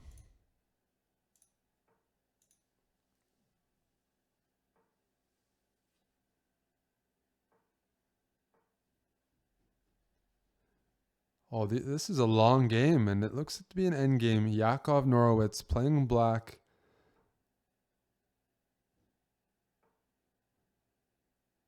Trying to grind this position out. He's got a little bit of a favorable pawn structure.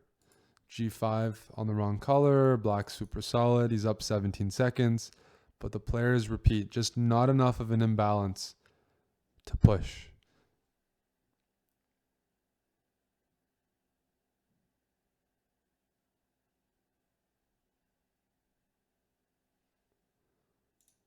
Any other games? One more game. Argentina's top player, Sandro Mareco, just as we tuned in, wins his game, moves to 3.5 out of 6. With this deflection. H8 queen. If rook takes f7 first, that would be a huge mistake because now all of a sudden the bishop is defending. So precise move order there. And now let's get into round 7. Board 1. Jeffrey Zhang against Francesco Rambaldi.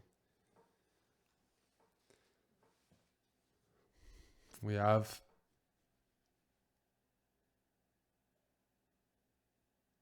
Queen's Gambit declined.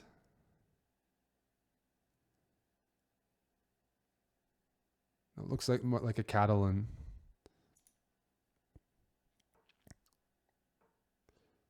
Bishop b2. No.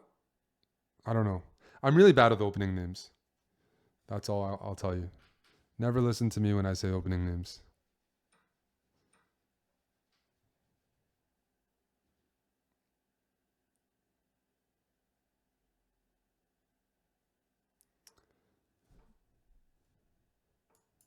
Knight's going to reroute back to e4. Black's made a lot of pawn moves. e3, preparing maybe knight d2, knight f3, knight e5.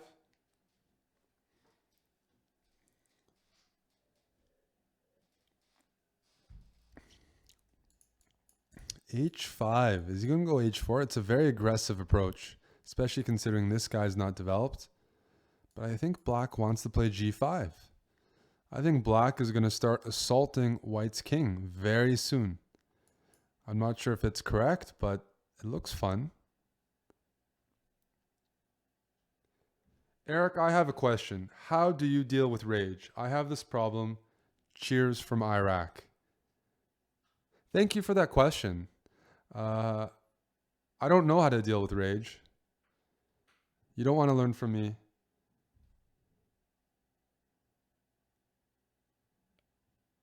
I think, you know who I've never seen rage? Who have I never seen rage? I don't know, Wesley So maybe? Wesley seems very calm. You have to learn from people. You can't learn from me. I have big problems with rage. I'm going to go into therapy.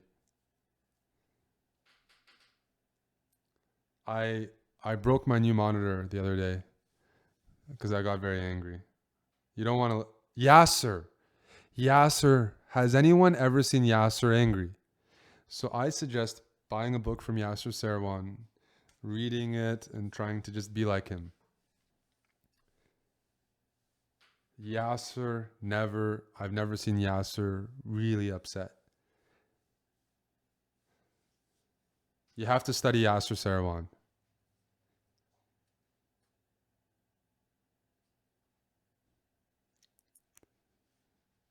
What's going on here?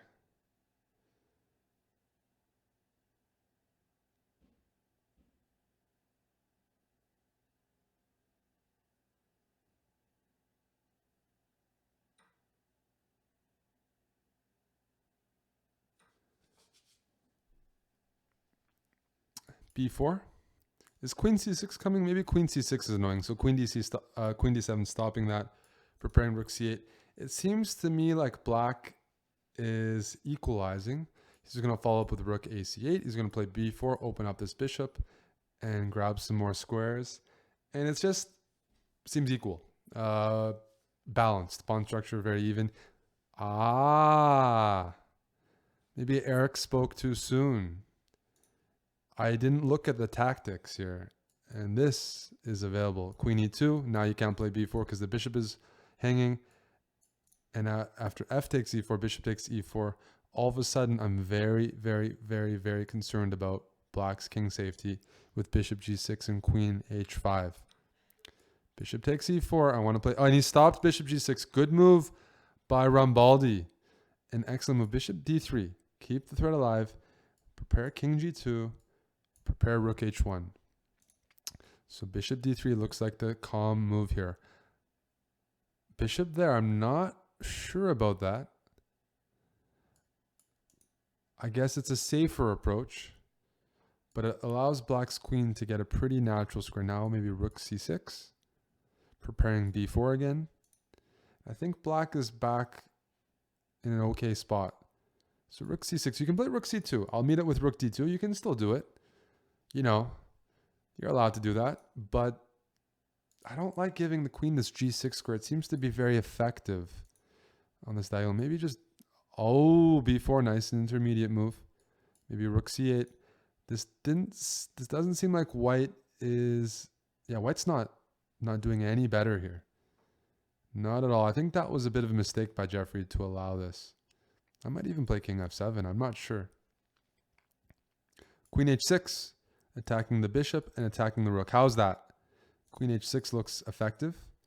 Forces white to trade on c2 and give up the second rank. Oh, he doesn't see. I think queen h6 was called for. Rook takes c2, rook takes c2. Let's say the bishop moves back and maybe rook e2. Make some progress here, or bishop g5.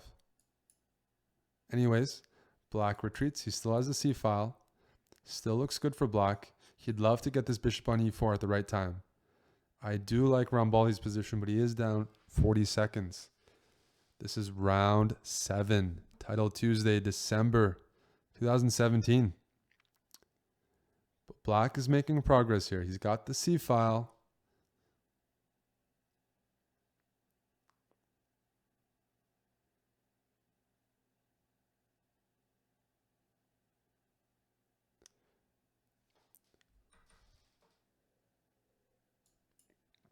Rook c3 maybe. Prepare bishop d3. Okay, maybe there's bishop takes e6. But I like rook c3. Inching closer. Black's getting a little low on time, and now white makes a very timely move, a3. Fighting for some squares. Opening up the a file. Maybe the a file is going to be important in the long run. Maybe rook here. Queen can go to f3. I don't know about this. I don't like black as being a little slow with his initiative. Now white has his own ideas. Wants to play rook c1. Wants to play rook c1 and maybe rook h1. Some tricky threats there by Rambaldi. But he's down to 20 seconds to a minute 10. He's down 50 seconds. He's going to have to play faster or blunders are going to happen. Bishop f1. What a move. Bishop f1. Look at that. It's a beauty. What a move with 15 seconds. d4. Still, though, he's got 10 seconds left. He's up in exchange, but heavy pieces on the board. E6 is weak. He's turning rook takes e5. This queen on f1, not very happy. Pawn takes. Rook here. I think he's going to take on a5. Then queen takes here. Rambaldi is playing excellent chess here, considering his time situation. He's going to take on a5. Maybe bishop g2 first. King g2. d3. Cutting off the queen. Now take on a5. Rook c1. Rook c1 is a threat, guys. Rook c1 is a threat, and he goes there.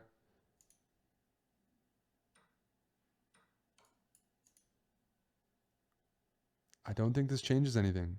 King takes. You have to do king takes. If you go here, I play rook c1 and I just sacrifice.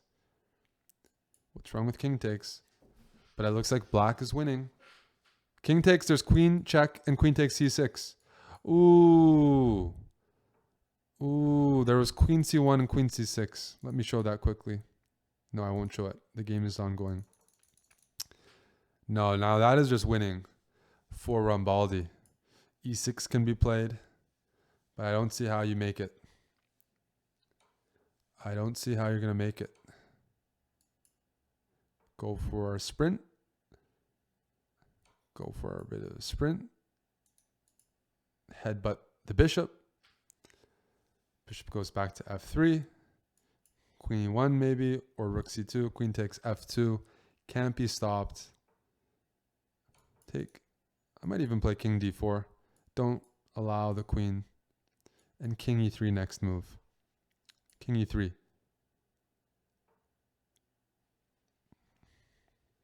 Threatening queen takes f3 and d1. Rook c4. Black is playing really well. Black is playing really, really well. A resignation. I want to quickly go back. A big win for Rambaldi's black against Jeffrey. You lose everything here. After king here, there's queen c1 check. The reason he didn't take the rook and play rook against bishop against queen. Queen c1 check. King here. Queen takes c6. And everything falls. So it was lost from that entire variation. Let's check some other games.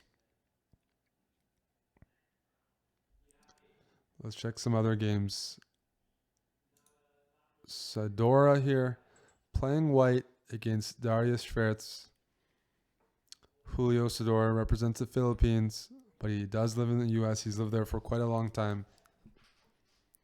Playing against Darius Schwartz, member of the Polish national team and student at St. Louis University. We got 2 pawns here. Just here, bring the king in. This is game over.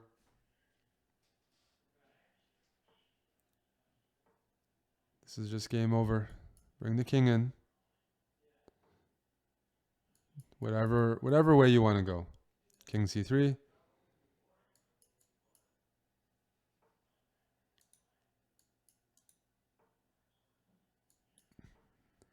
King c. Just convert. That's a win for black. Schwartz moves to 6 out of 7. He's going to have a chance at the podium. What else is going on?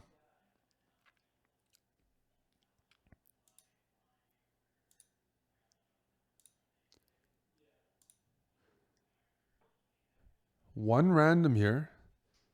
Oh, that's a draw.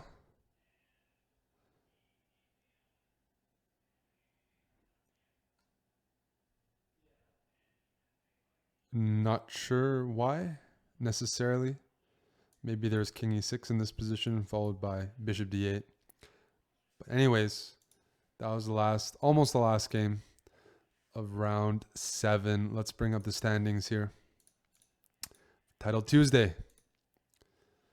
Akobian and Rambaldi, both residents of St. Louis, 6.5 out of 7. Players trailing them: Alexander Fier, Benjamin Bach, Darius Schwartz, and international master Vasily Usmanov from Russia.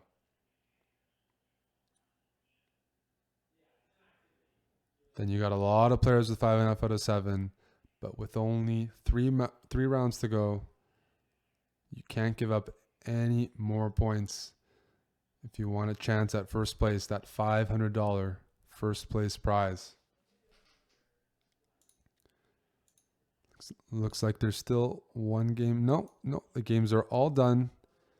We're about to go into round 8. I think Akobian is going to play against Rambaldi.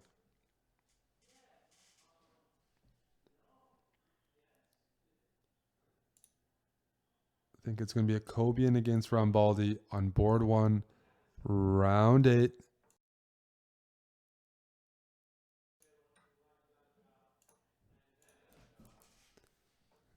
And a French exchange variation. Not something you see very much. The French exchange.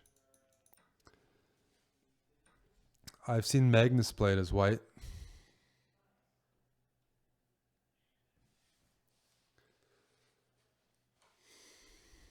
Queen e2 check.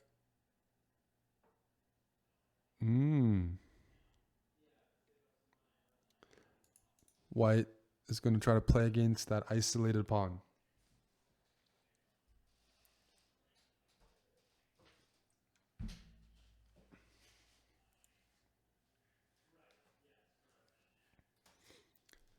Black doesn't want to trade, wants to keep some pieces on the board, maybe drum up something later on after castling, maybe some sort of knight g4.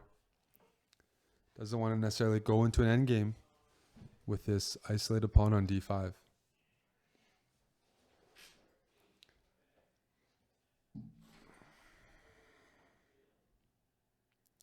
This queen on e2, not feeling that comfortable, I think. He's going to probably move away. But queen d7. I think bishop takes h3 might be coming, guys. I like what black is doing so far. He's not allowing white to just play a positional game and just put a blockade on d4. Just trade off into an endgame. Instead, he's keeping the pieces on the board and pointing at white's king.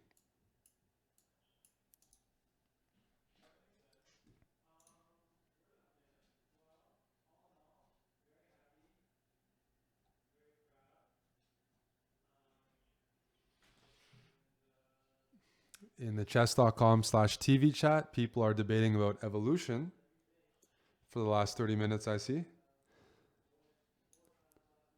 That's how bad the commentary is.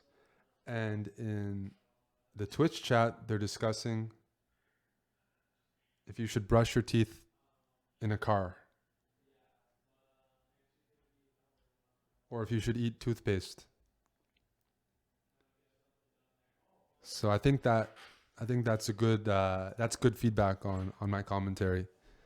You judge the commentary based on the quality of the chat.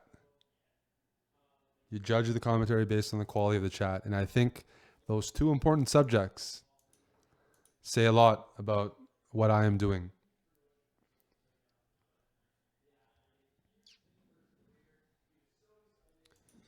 I'm doing a great job here promoting chess.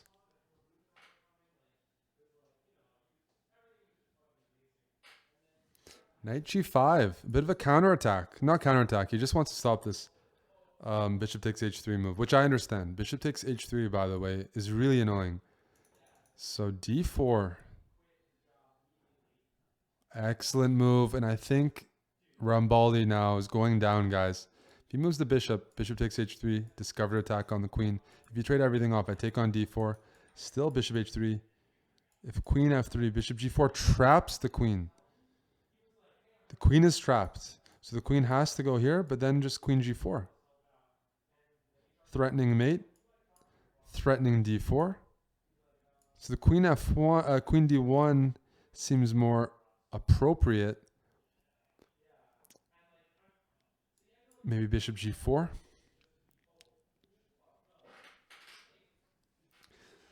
Kobian here, up a minute and a half, and he's doing really well.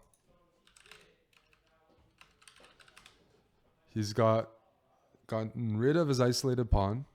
Well, he gave it up for an attack, but his attack seems very solid. Just bishop here, maybe bishop f5. Really though, I think bishop here makes more sense because you're a little concerned about bishop takes f6.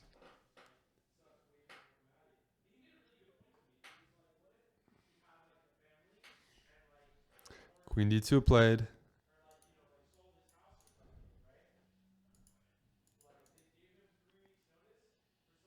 h6.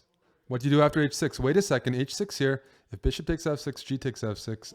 After knight e4, there's rook takes and bishop h2. That's an interesting variation. Maybe there's knight h7. I didn't calculate everything, but there is some potential there. Instead, bishop e5, bishop takes, rook takes, queen f4. And Rambaldi is surviving here. And if he can continue surviving, he's going to have a pleasant endgame with a 3-on-2 majority on the queen side. And a very decent bishop. Knight g4, though. Akobian's like, no way. The attack is going to continue. I'm expecting queen g3. The e-file is very dangerous. Akobian is like, no, we're not going to trade.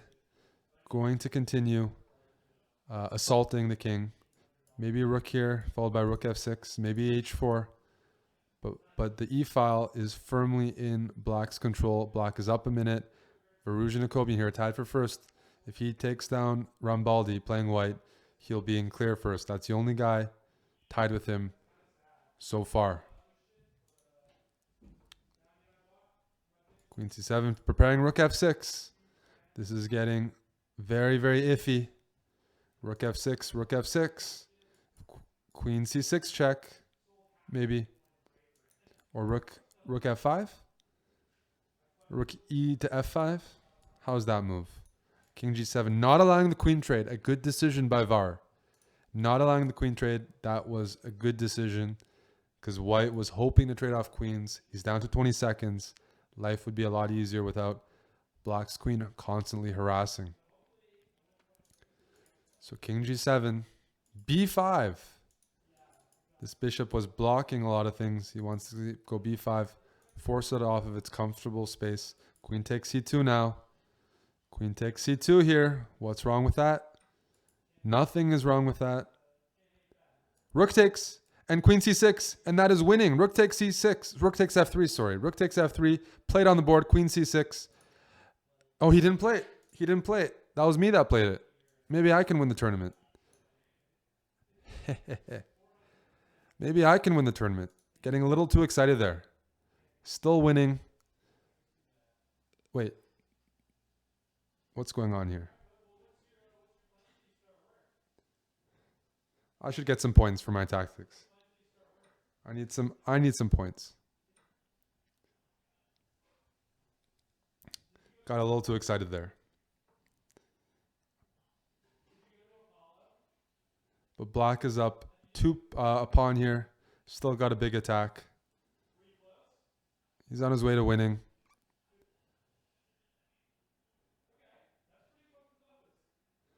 On his way to winning.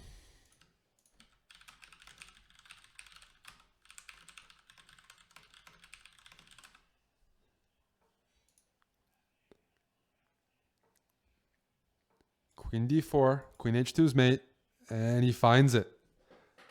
Well played game by Akobian. Even though he might have missed that one move win, the entire game he was in control since the opening, and a well-deserved win to take him to 6.5 out of 7. So VAR Akobian with a slow conversion here, but not giving white any space, especially here.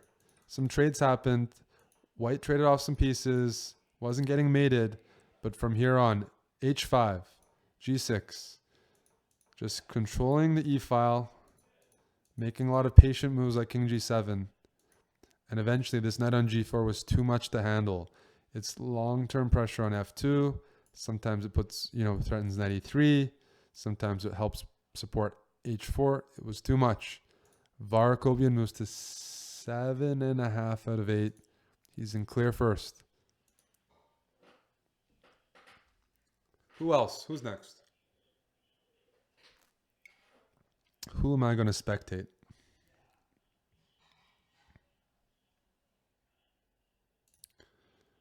I haven't commentated on this game yet. Here, Sochko, loses against a Latvian grandmaster. Who's this?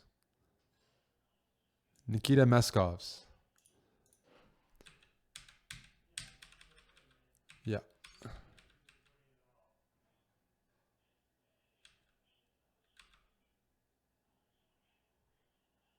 It looks like he could have played this move first, and the game would have still been going on. Anyways, Let's see what's happening.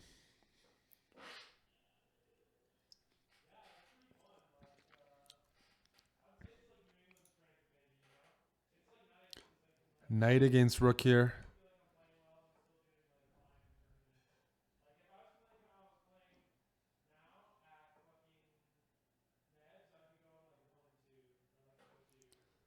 Knight against rook should be a draw mainly. I am drinking out of a jar. That's right. Eric looks stupid. Thank you. Thank you. Thank you. That's why I'm commentating and not playing.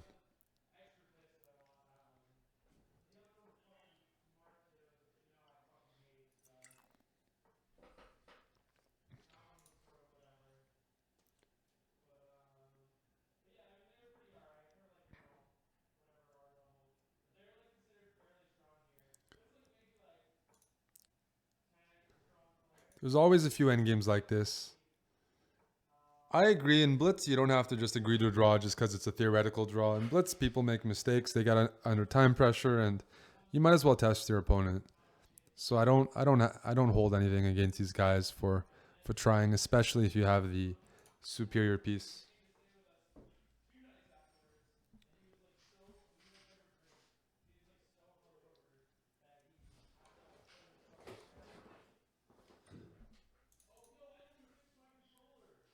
One sec. I'll be right back. Let me put up the standings. Round 7.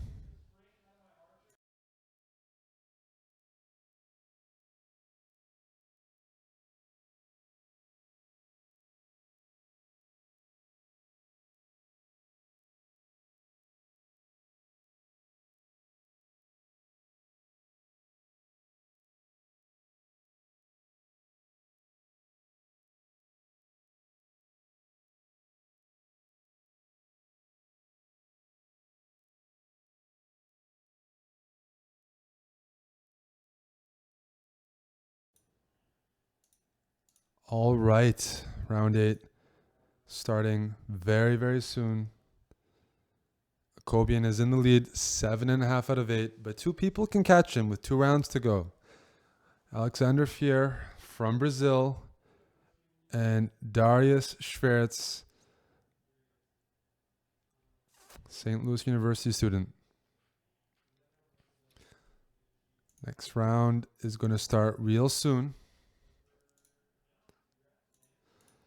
If you have 6.5 out of 8, you definitely have a chance to win a prize. I believe the top 5 finishers, you can share prizes. So if you tie for 5th, you may still win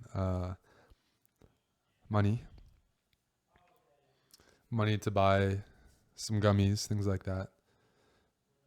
Also, there's a prize for the top streamer as well. So I think there's 5 prizes and also a streamer prize.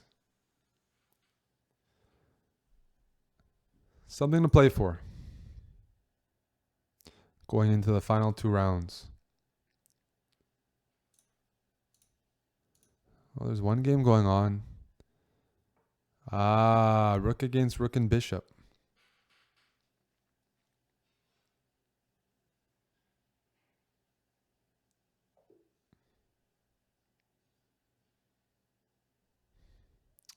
And the rook and bishop win. Props to that. Rook and bishop win in this. Rook h1. Can't really stop it. So, round 9. And we're going to follow board 1. In first place, Varuzhin Akobian from St. Louis. Playing against Darius Schwartz, also from St. Louis, on the Polish national team. We have a semi-Tarash setup. Actually, both players play this opening as black. So I think they're in pretty familiar territory.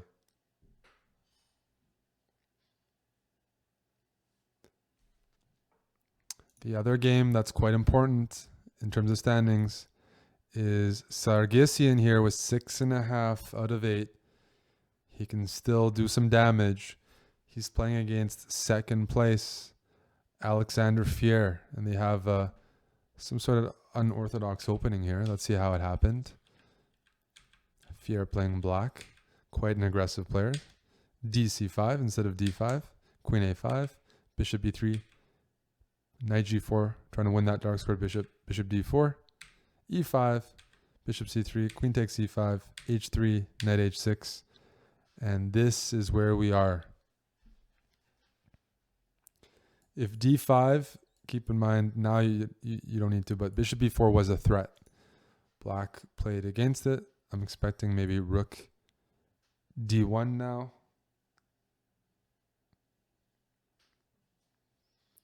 Am I playing? No, I'm not playing. I'm just talking to you guys, which is better than playing. Listening to the conversations is enhancing my chess ability.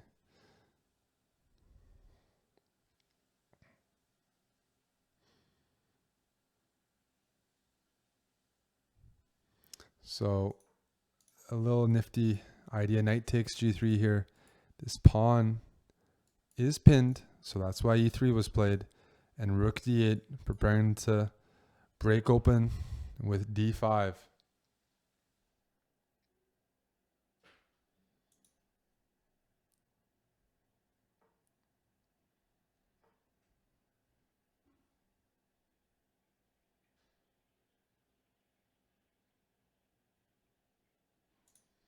g4 kicking the knight out, and knight e7.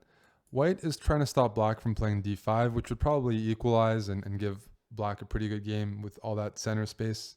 So queen d6 I like a lot. So Sargsyan's taking a lot of time, but it has some logic to it. Also, I'm getting a lot of questions about AlphaZero. I've been, this week, I think I've had like 300 questions about it. I just can't answer it every single time. I don't have anything interesting to say anyways. But you're going to have to save those questions for later.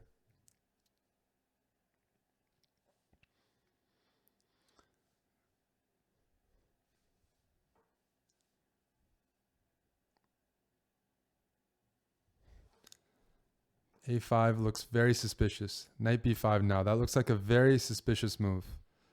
I think white is now doing quite well. I might even play bishop f1 and kick you away. In fact, here I would have just kicked you off. I would play this move. And after rook b6, boom, bishop a5. Pin to win, my friends. But this is full control for Gabriel Sargsyan, and he is known to be a very strong positional player. He's great at converting small edges. And here I see holes and holes and holes. I see holes. I would take on a5. Am I the only one here who would take this? I guess bishop takes a5 is screaming to be played. Either I am sharp today or people are just missing moves. Like everyone's like missing moves.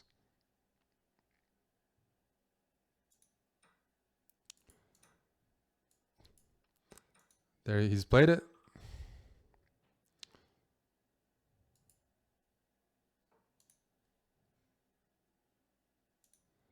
Knight c4. That's just a healthy exchange. And look at black's pieces. Knight b6. And he's done knight b6. It's a very evil move. That's a very evil move because this, okay, he let the bishop die. That's fair. Because that bishop on c was pretty much locked up. Rook takes d7, though unfortunately this game will be finished pretty soon. Rook takes b7. That's a healthy exchange up for Sargsyan. I would play h6 now. Stop knight g5. Knight g5, knight e4 is what white wants. Knight g5 also putting pressure on f7. Rook d to d7. And the assault is going to be pretty relentless. Knight d2, knight e4. Seems very natural. Also threatening bishop takes c6 and rook takes f7. This is game over, guys. Sargsyan with a very clean win over Alexander Fier. Very, very clean. Just a clean game. I enjoyed it. knight e4 anyways. Oh, he went for this. Knight e4. There we go. Rook takes f7. No complaints here. There was no chance for fear in this game. Rook takes f7.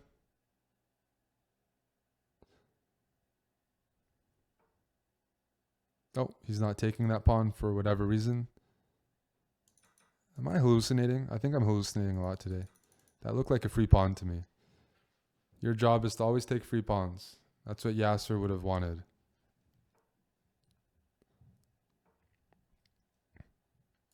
Knight d6. Now this knight can't move. King up. Preparing h4.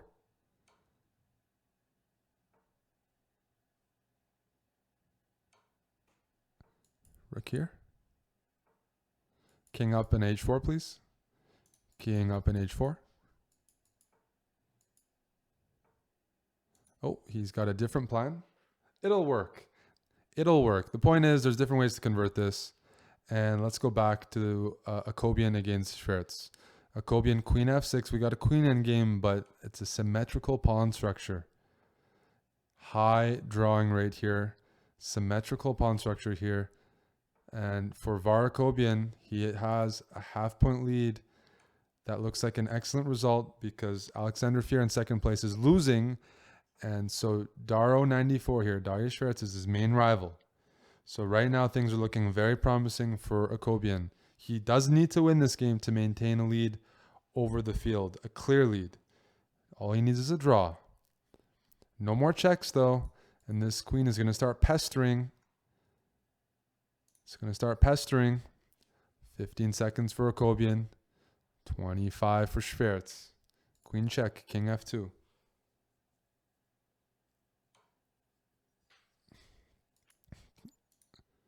Check. Oh, maybe h4.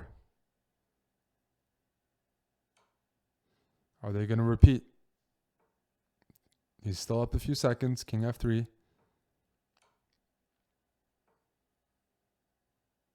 If you take here, there should be a perpetual. There should be a perpetual with queen a7 or queen here, actually. Even queen c7. I think this game is going to be a draw.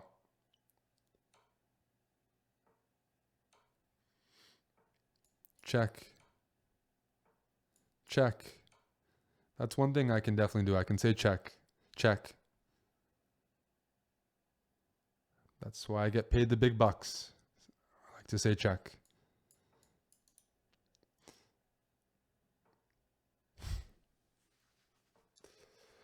Check. Up next, by the way, we got a show with Danny Wrench, the one and only Danny, and John Urschel. They're doing amateur hour and they're doing drills, which are very instructive for people trying to improve. So don't go anywhere right after this. Like right after me, you got the main event. That's a draw by repetition. This queen is just too out of place to help stop this pressure.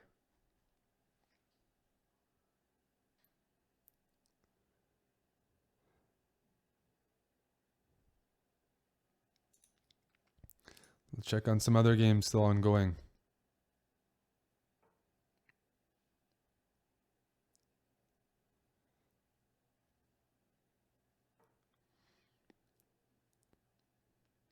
White trying to convert an extra pawn.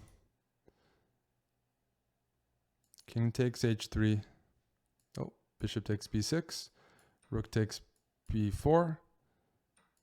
He took here first. Rook g5. Rook f4. And this should turn into a draw on endgame. Rook takes f3.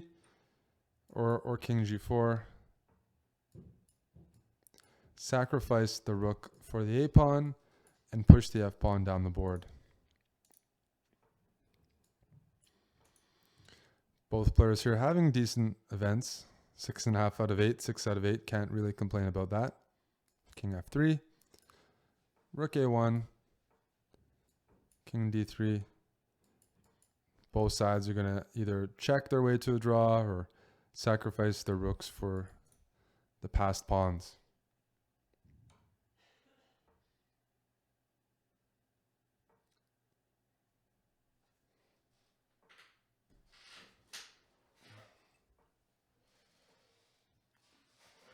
Let me update you guys with the current standings in this Title Tuesday. Akobian, 8 out of 9. Second place, Sargsyan and Schwertz, Staro 94. In 4th to 7th, you see Fier, you see Mkhitaryan, 2 Brazilian Grandmasters, Shamanov. Look at that, Rambaldi, also 7.5 out of 9. So theoretical chances there for Rambaldi. He's had a pretty decent result. A very good result. Not pretty decent, very good result. In a very stacked field, playing Grandmasters pretty much every round.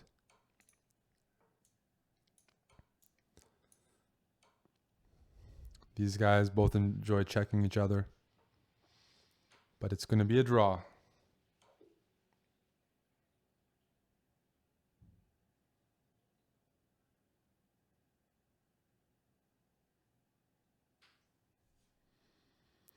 Heading into the final round here. Title Tuesday. Let's see what's going on. And 2 Armenians on board 1.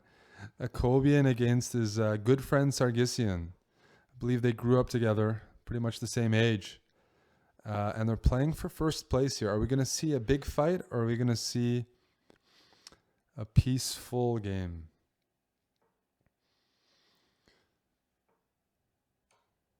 We have a Queen C2 Nimzo Indian playing the classical variation.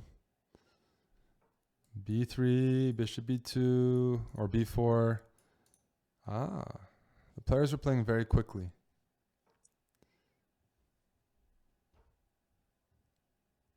Very quickly. Maybe this is theory. I wouldn't know.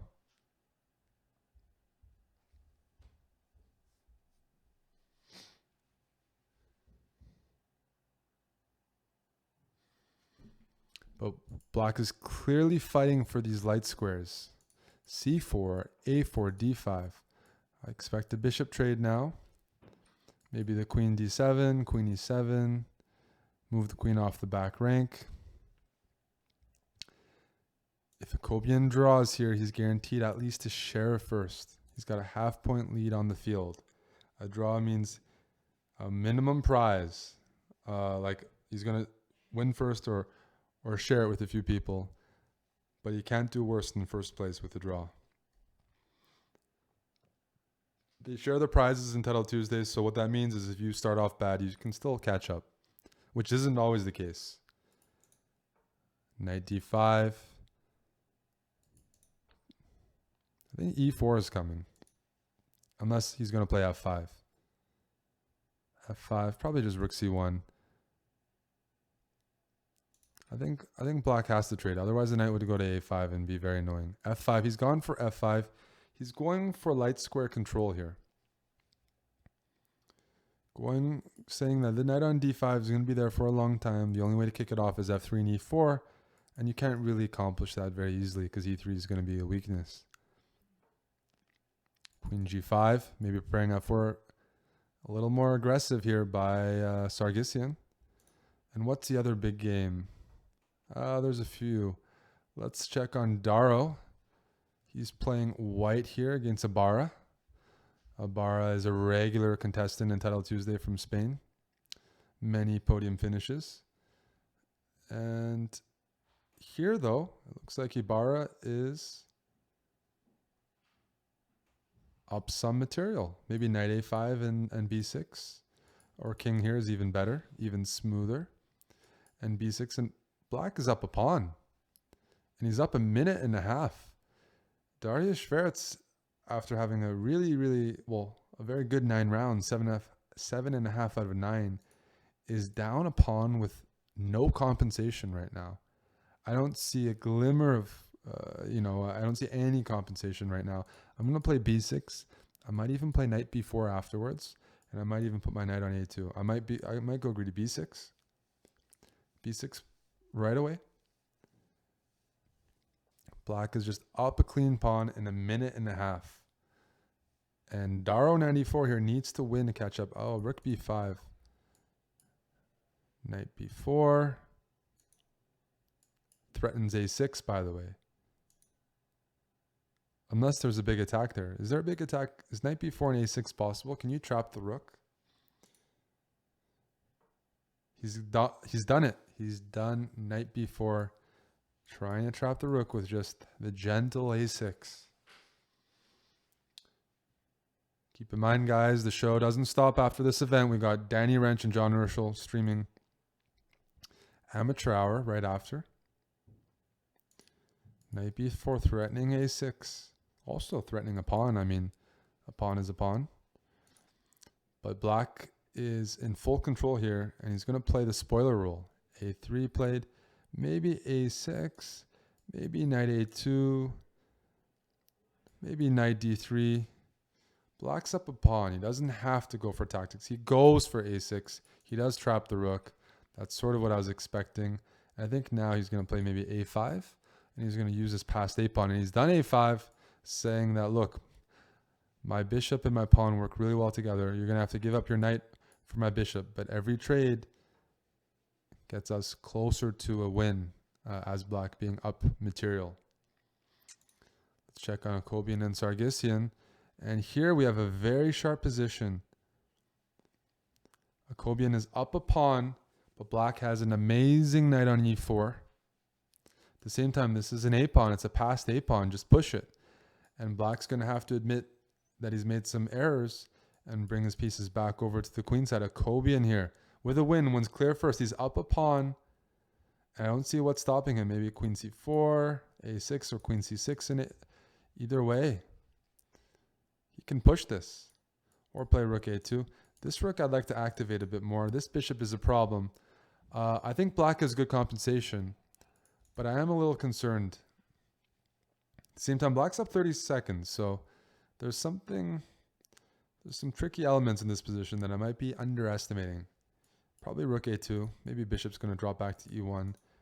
But this rook needs to get into the game. Rook f1, rook a1. d5. d5, that's a choice.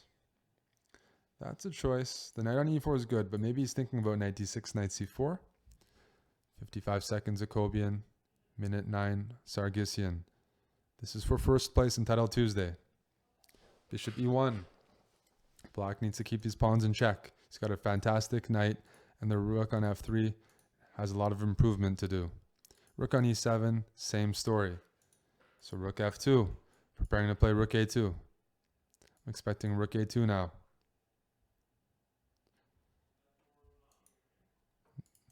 Rook a2, queen b5. Maybe rook c2 now. He's improving his rooks. Some good play from Jacobian. Improving his rooks. But how do you get past this blockade on the light squares? Maybe c6. Maybe swing the rook over. Jacobian down to 30 seconds. A draw ensures him at least a tie for first. A win gives him clear first. A loss means he might be out of luck. Well, he definitely will be out of luck because Sargsyan is only a half point behind. He needs to hold the balance here with 20 seconds. He needs to trade pieces off or just make some moves. Getting under 10 seconds, knights are going to get very tricky. Black might be preparing a trick somewhere. I'm not sure where it is, but as the time ticks down, things might start happening. Maybe rook here. Queen a4. He's preparing queen a4. King is defending e3 now. Queen a4 is the threat. Queen a4. Queen here. Queen b7. Queen b7. Don't want to trade queens in this position. Knight c4 instead. I might consider taking and playing rook here. Not yet, he says. A maneuvering game. It's going to go for a while. Queen a4. Now there's c6 here. And that's a very close position. Jacobian decides to go for this. Minimize the risk.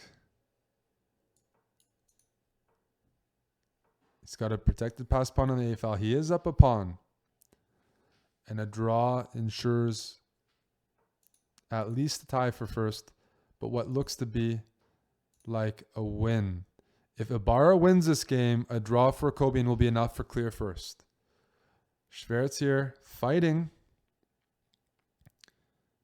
Maybe e5 here. He's done e5. King over. Rook takes h4 is happening. Looks like Ibarra is going to beat Schwartz. He might even set up mate with rook f2 and rook takes h4. Rook takes. Check. Maybe rook d2. Rook here also okay. Looks like Darrow here is going down, and that means Jacobian will be securing clear first. Black is up a rook now. Resignation. White throwing in a few more pawns and pieces. But unfortunately, he's probably going to fall out of the prizes with this last round loss. And that means Jacobian here. What's happened? Whoa, whoa, whoa, whoa. What has happened here? Jacobian blundered a pawn back, and now Sargsyan is playing for a win. Sargsyan is going to start trying to play for a win. He needs to somehow free up his position. Because if he can get his rook to c4, knight c6, not yet. If he can get his rook to c4, knight to c6, he's going to have some pressure. I'm not sure if that's possible.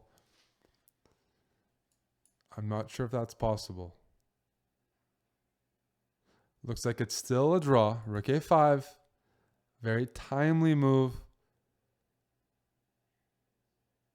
And black is one move behind. Rook a8. One move behind.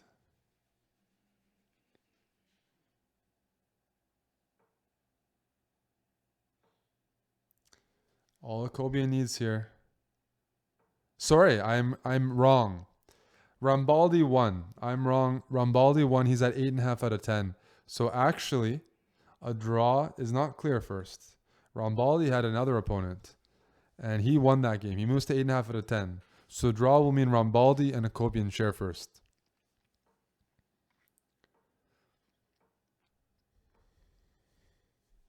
The knight's going to e4, and no matter how pretty the position looks, I would be very surprised if there's a breakthrough here.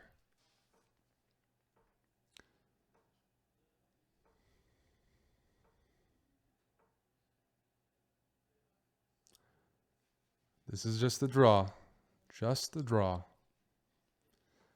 That means 8.5 out of 10 is the first place score, which means, you know, you have a bit of leeway. There are a lot of people who could have hit that mark. No matter how ugly this bishop is, without the king involved, it's not enough for black.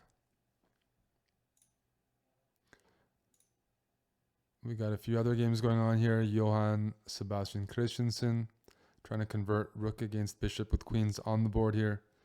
He's down 40 seconds. Looks like that's a draw. Any other games?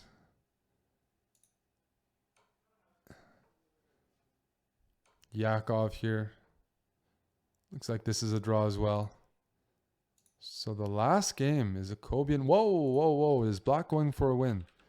G5. Sorry, I missed this. G5 sacrificing. Black sacrificed. Is black going for a win here? Some fighting spirit from Sargsyan. Some fighting spirit. It might actually mean that Jacobian is going to take first place. The two Armenians fighting it out. If white wins this, he gets clear first. And right now, white is now up a pawn. Let's see what happens. You can't trade minor pieces now.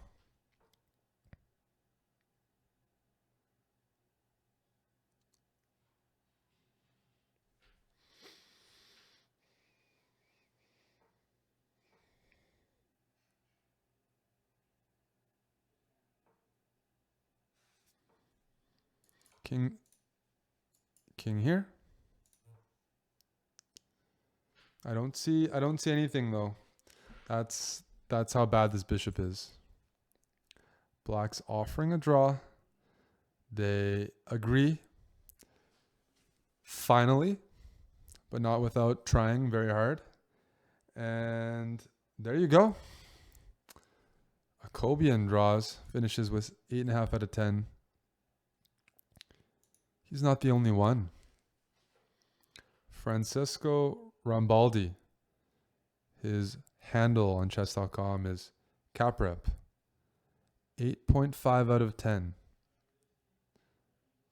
8.5 out of 10. The winning score the two players share, first and second place. They split the cash. The other players who win some money, Sargisian.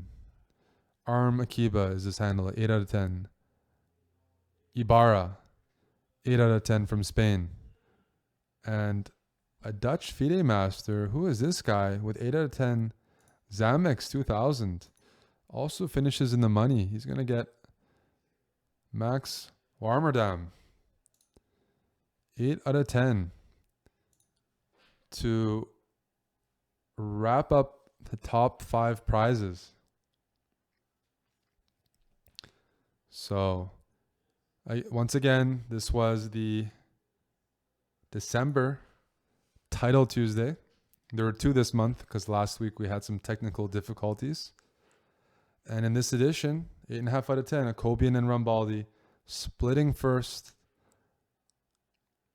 Pretty impressive performance there. I believe the next Title Tuesday is next month. But before then, we have the Speed Chess Championships this Saturday between Sergei Karyakin and Hikaru Nakamura. That's pretty much a must-watch, especially the winner plays Magnus Carlsen in the finals, which is happening very soon, I think. And otherwise, as I'm signing off here, thank you for watching the commentary. You got my Twitter right below the screen if you want to follow me on Twitter, Hansen Chess. Find me on social media. But thank you for watching. Bye for now.